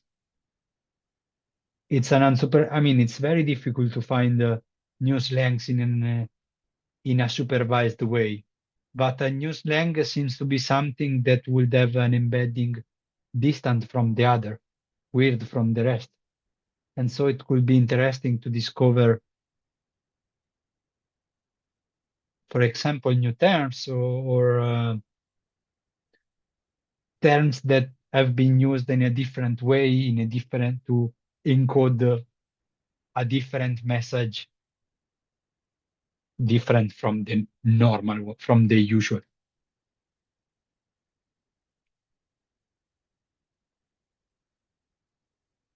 Last part, I will not go into the detail, but I hope to give you some hints for future works. Another interesting part that we can do unsupervised is to compare how the language evolved over time. Because, for example, if we think to the word viral, probably before social networks, viral means it was just a medical term and described the diffusion of a virus, probably. Instead, now viral is referred to content that become very, very popular and finish everywhere. And everyone see it. This is, for me, very interesting. I probably wouldn't have the competencies to do it, but I would have the technical competencies to use these methods. So if you are up to collaborate, for example, it's interesting to see how in political speeches, the politicians evolved their the use of their term depending on how the usage of certain words changed during the time. How to do that? Well, I imagine that we could do we could take a RoBERTa model, we could fine-tune it on data from 1990 and from data of 2010 and then on data of 2024. We use this technique that is called I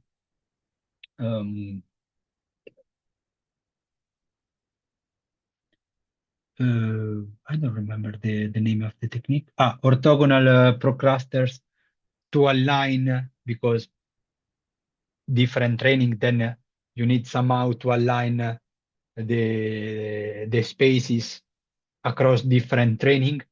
But once you aligned, you can see which word changed the most its position, and these changes in its position may actually show some tendency in putting the accent on some topic or not.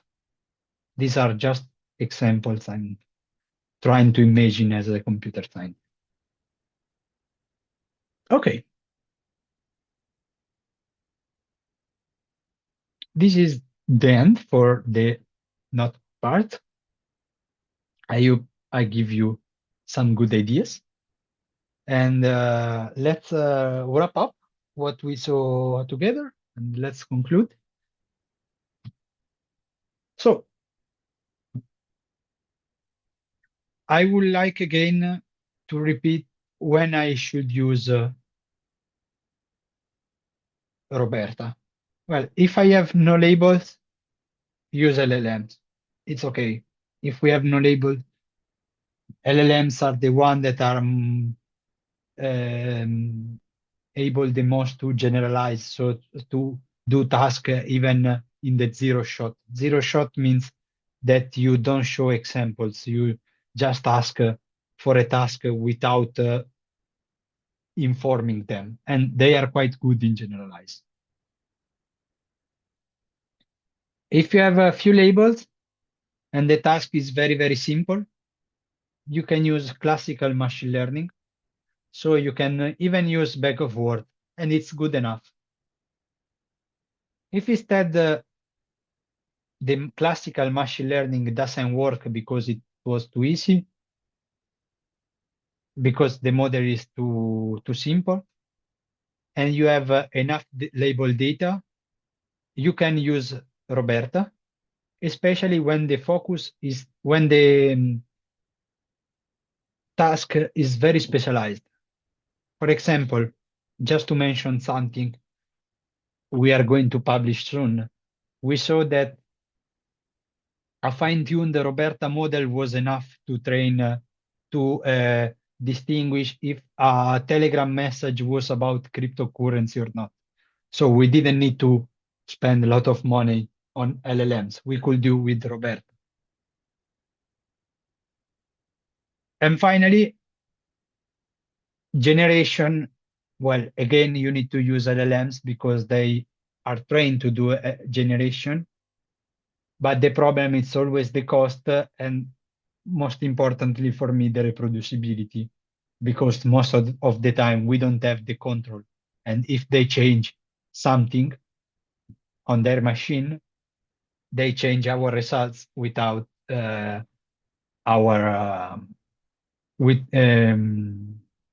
without our consent, let's say. Where to go next? Well, if you liked what I present and you are really willing to deep the concept I tried to introduce today, here I listed some references. So in particular, the specific papers. They are a bit technical, but I wanted to mention the specific papers, but there are a lot of guides that explain the papers for you, because these papers are very, very, very famous. Here are also some tools that I mentioned during the seminar. In particular, Hugging Face, it's the public resource that you will use the most if you want to use language model in general. And since we took a lot of attention, thanks for your attention. Thanks a lot.